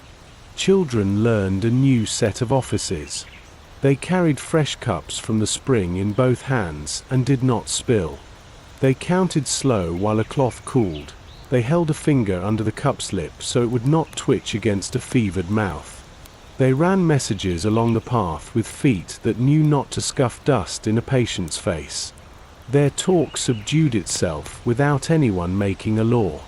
When asked to fetch wintergreen, they knew the patch that would bear without harm, and they returned by the shady path where the leaves themselves seemed to approve. Heat sharpened small mistakes. Food left uncovered drew flies in a blink. A bucket set in sun soured faster. The village answered with tidying that felt like courtesy more than fear. A reed screen stood by the bake oven mouth when the door opened. A cloth covered the milk. A scoop lived in its own bowl of clean water so many hands would not travel through the sack. A boy moved the woodpile twice in 2 days because the first spot did not catch the breeze. He smiled into the wind the second time and heard it talk over the ends of the split logs like a soft reed pipe. Not all days leaned toward sickbeds. The field refused to halt. Corn lifted its tassels, and beans sent quiet ladders higher than a child's reach. Squash laid broad cool underfoot. Weeds took courage from heat and came bold. The strong traded hours with the watchers. A woman who sat 2 nights ran the hoe at dawn with a steady back, and a man who spent the morning at the fence spent the afternoon wiping a sick child's face and watching for a turn. The ledger marked the trades briefly and then looked away, which is the proper privacy of such bargains. There were remedies that were also comforts. Warm water with a little honey slid easier than talk down a sore throat. Mint steeped to pale green made the mouth feel clean when nothing else would. A cloth rinsed in the brook and laid over eyes told the brain to lower its lantern. At night, when heat held stubborn, a pallet dragged into the doorway found a breeze like a friend who had sat down at last. A mother hummed with no words so the tune could thread its way among breaths and not snag on fear. Loss visited but did not set up house. One old man, worn thin by winters and work that had not always been kind, slept deeper and did not turn back. The village learned again that sorrow's voice is softest when hands are full. A grave was cut in the morning shade. Words were said that sought no argument with the air. After, the bowl at a sickbed filled again. A girl folded a cloth. A boy stood the broom up straight by the door. The day moved, not past the man, but with him. Between hours of tending, humor found cracks where it could grow. A child asked whether beans thought of themselves as climbers or as corn's friends who happened to climb. The room laughed in gentle starts, afraid to wake the sleepers, and then laughed a little more because it had been too long since such a thing came easy. Someone told the story of a fishbone that looked like a canoe, and Tisquantum shook his head as if to say the bone belonged to anyone who could see that far. Midsummer storms came hard and fast and washed the world clean for a night. After the first hard rain, air moved again, and fevered skin gave up its heat without a fight. Sweat ran like forgiveness. Breath steadied. The turn often arrived in a small sign. A child asked for a berry. A man told the smell of broth from bread. A woman's laugh stood up on its own and did not waver. The ledger's line beside a name changed hands. Watch to rest, rest to work, and the book seemed lighter when it closed that evening. Neighbors saw the village steady itself, and the village saw the neighbors care. A basket of wild plums arrived on a mat by the brook with no person standing over it. A bundle of cattail fluff for pillow filling lay on the bench. In return, a new hinge went to a door upriver, and a repaired kettle found its way down bay. Trade did not stop for sickness. It swerved around it and kept the road true. The garden behind the house felt like a kindly aunt. Onions yielded green for soup without hurting their future selves. A row of peas offered handfuls to a child quieted from fever. Tansy kept its work at the threshold. Parsley stayed ridiculous and cheerful through heat that cowed other greens. Herbs dried in neat bunches along the beam and borrowed their patience to the room below. Insects learned the new rules slowly.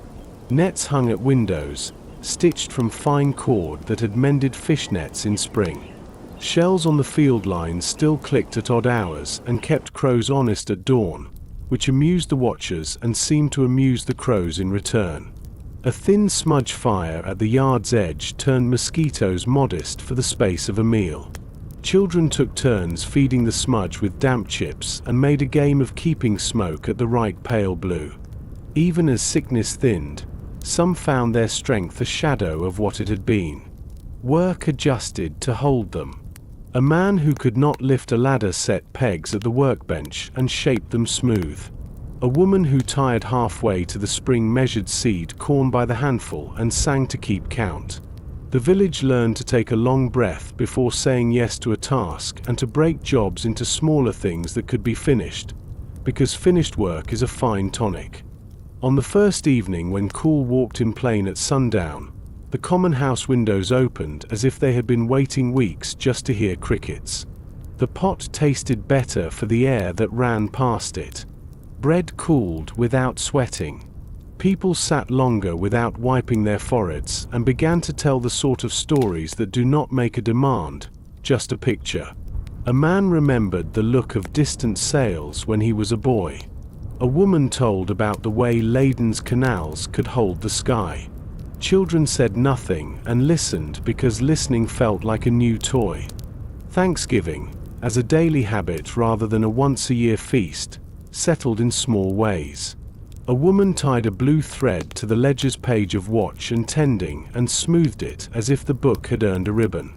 A boy placed a clean cup beside each pallet even when no fever burned, because a new thirst might come in the night. The minister prayed short, naming no reasons for the heat and offering no bargaining. He thanked the giver for hands, water, herbs, and the patience to use them, for neighbors' footsteps, for the first deep sleep that took a house whole and left it gently. On the last night of this chapter, breeze slipped through the rush screen and found every corner. The river gave up its day heat and sighed into dark. In the common house, the sick slept for the right reasons. A child, cool at last, turned on her side and tucked a palm under her cheek. A woman woke, listened for a moment, and smiled at the soft chorus of crickets outside, the summer's own lullaby. A man, still thin but on his way, felt hunger like a bright thought and drifted toward morning with a plan to shell beans in the shade. Sleep held the village evenly. The shells along the fence clicked once as if to count the hour. The watch walked slower because there was less pulling him forward. In the morning, the field would be there, the river would be there, the work would be there, and strength, which had seemed a stranger in the heat, would sit down again at the table and ask only for bread, a little broth, and a day's honest use. Part 15. Harvest in the open air, and when the wind turns north. Autumn came on tiptoe. Mornings wore a clear edge that made breath show for a moment and then fade. The river ran glassy under a sky the color of a pewter cup polished thin. In the fields, corn stood tall enough to shade a child. Beans hung in neat pods, dry and rattling faintly when the breeze walked by. Squash lay like sun caught in bowls along the ground. The village moved in a rhythm made of gathering, thanking, and putting things away where cold could not find them. Harvest began with hands and with a calm plan. The ledger gained a page called Harvest Reckoning. It was not stingy. It set columns for corn, beans, squash, fish, salt, wood, candles, and goodwill. Names went beside tasks that suited each back and wrist. Some cut corn at the base and stacked the stalks in teepees to finish drying in the wind. Some husked at once, hands working in a soft rustle that sounded like rain on thatch. Kernels thumbs off into baskets, the yellow pile growing as if light itself had decided to keep warm in a different shape. Beans were pulled and laid in the sun, then shelled in the evening with talk that matched the small pleasant clicks. Squash was wiped clean and set on boards so air could pass under, each fruit with a little space of its own. Tisquantum stood at the edge of the field and nodded in a way that meant the season had been answered properly. He checked a few cobs for ripeness and lifted a vine to see that the squash skin had learned to resist a thumbnail. He taught a last lesson at the fence. Save the seed from the strongest plants. Keep it dry and away from mice. Set it aside where hands will not borrow it in a weak hour. That is how fields remember kindness. Neighbors came by river and path with baskets, laughter, and news. Massasoit stood again in the clearing by the brook, and with him a company who carried the season on their shoulders. No formal call went out. The time itself was invitation enough. For 3 days the village and its guests turned work into a festival without forgetting either. A hearth was built in the open air where smoke could climb without troubling anyone. Nearby, a pit was dug, lined with hot stones, and covered with damp leaves to roast what needed long, steady heat. Fish laid on green racks took a light smoke. Fowl browned over coals and gave off a smell that drew smiles before plates were even set out. Games rose between chores. A target of woven reeds took arrows that sang when they flew. Boys tried a small bow and learned how to stand with toes set just so. Girls took a turn with a light spear toward a ring in the grass and laughed when the ring lifted and rolled like a wheel. Running games marked out short courses between 2 stumps. Quick feet pounded the mellow ground. A wrestler's circle formed and emptied, with hands that were strong and careful both. Someone brought a drum and set a pulse under the hours. Hands clapped to it now and then. No one made it loud. Autumn has its own music. Trade moved between people the way water moves between stones. A bundle of cordage went to a house that had carefully mended a neighbor's kettle in summer. Baskets changed hands for fish hooks and for a small iron all that would help with winter work. Children invented trades of their own. A string of bright shells for a story for a carved whistle, a whistle for help searching for a lost mitten that lay in plain sight the whole time on the fence post. Laughter found its way into every bargain. Courtesy sat at the edge and nodded. At midday on the first day, a silence came that was not planned. Everyone turned toward a child who had stepped into the open and held a single ear of corn in both hands. She lifted it higher than her head and looked at her mother. The mother began a few words, plain and short. "Thanks for seed, for rain, for the hands that showed us how to tend and how to take only enough."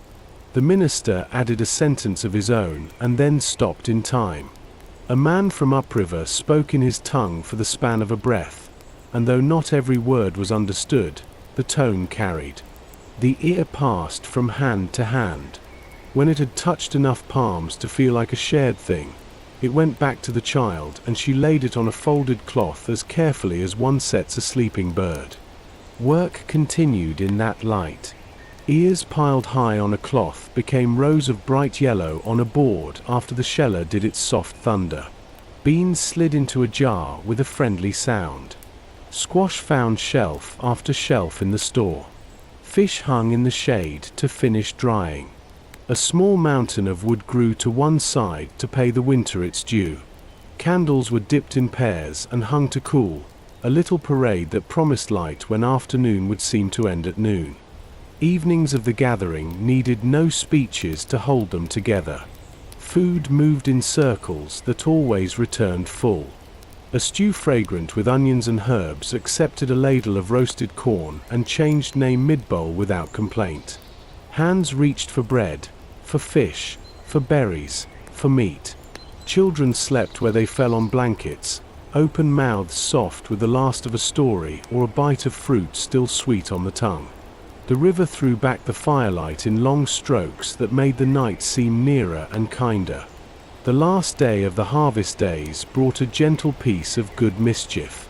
Two boys swapped hats without knowing, each walking around for an hour feeling different and better because of a brim that sat new on a brow. When their mothers laughed and set the hats right, the boys laughed too and shared a piece of roasted squash that tasted like the color of the leaves overhead. The ledger did not trouble with such trades. It held other things. It marked what had arrived, what had been stored, and who would watch which store through the first hard weeks. Winter tests memory. The book chose to help. When the guests set their path home, gifts waited at the clearing. Not payment, not due, simply signs of regard. A kettle whose handle had been mended carefully. A coil of smooth cord. A small bundle of seed set aside for sharing. A blanket pieced from cloth in colors that looked like autumn gathered in one place. In answer, a braid of sweetgrass and a mat newly woven lay on the bench by the brook, clean and bright, smelling of river and cedar. Hands touched and drew back. Words were few and well placed. People do not say goodbye loudly to a road they will soon walk again. Then the wind turned north. It did not snarl. It simply changed the set of its shoulder and pressed its palm against the day. Geese wrote their long sentence across the sky with careful letters. The first frost walked the garden in a white slipper and left tracks on every leaf. The fence wore lace at dawn where dew had frozen. Breath came visible again. The village answered as if it had been rehearsing, which, in truth, it had been since the first board went up. Roofs earned a last look and a last hand on each shingle. The hearth flues were brushed with a tied bunch of green that left a clean scent behind. Leathers on shutters were checked, hinges oiled with animal fat, latches smoothed so a sleepy hand would not fumble in night wind.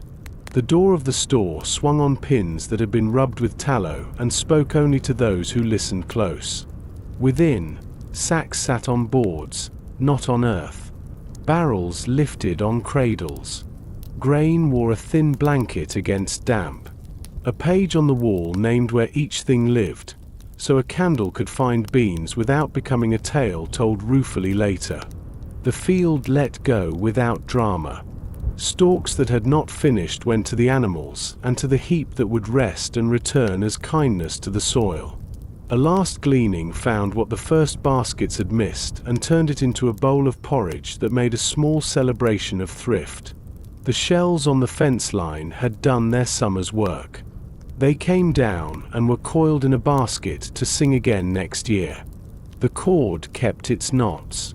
Children ran it through their fingers one last time and learned in their palms the shape of a good sound.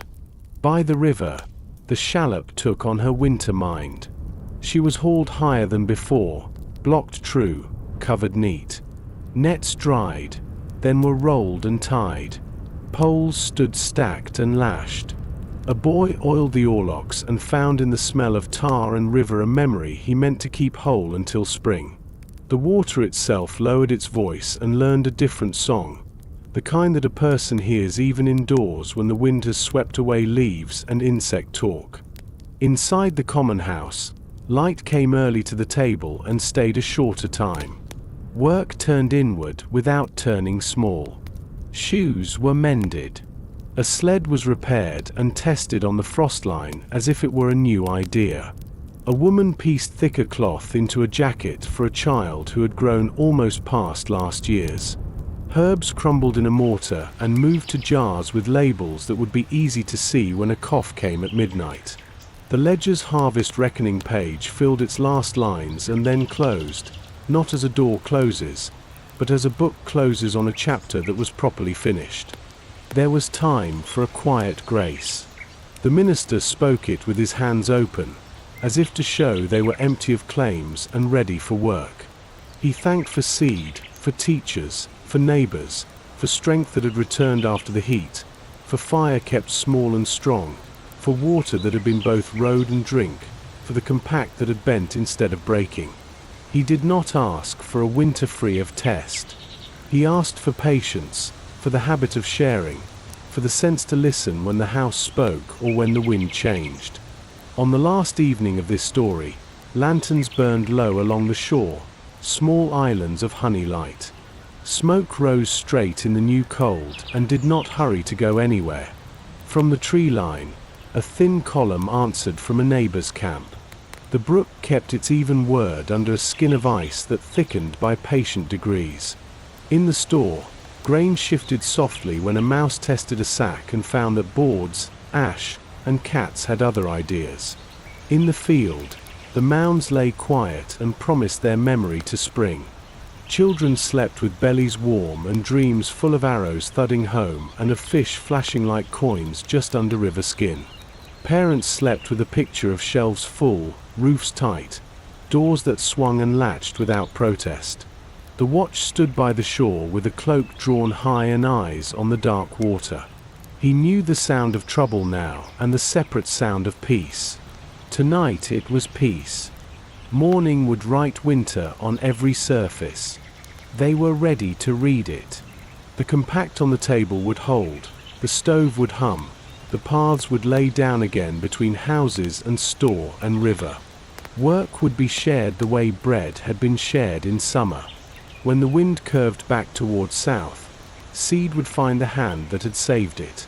Until then, lanterns on the shore would mark a home that had learned the language of this place, and the people in it would sleep, wake, and keep good company with their neighbors and with the turning of the year.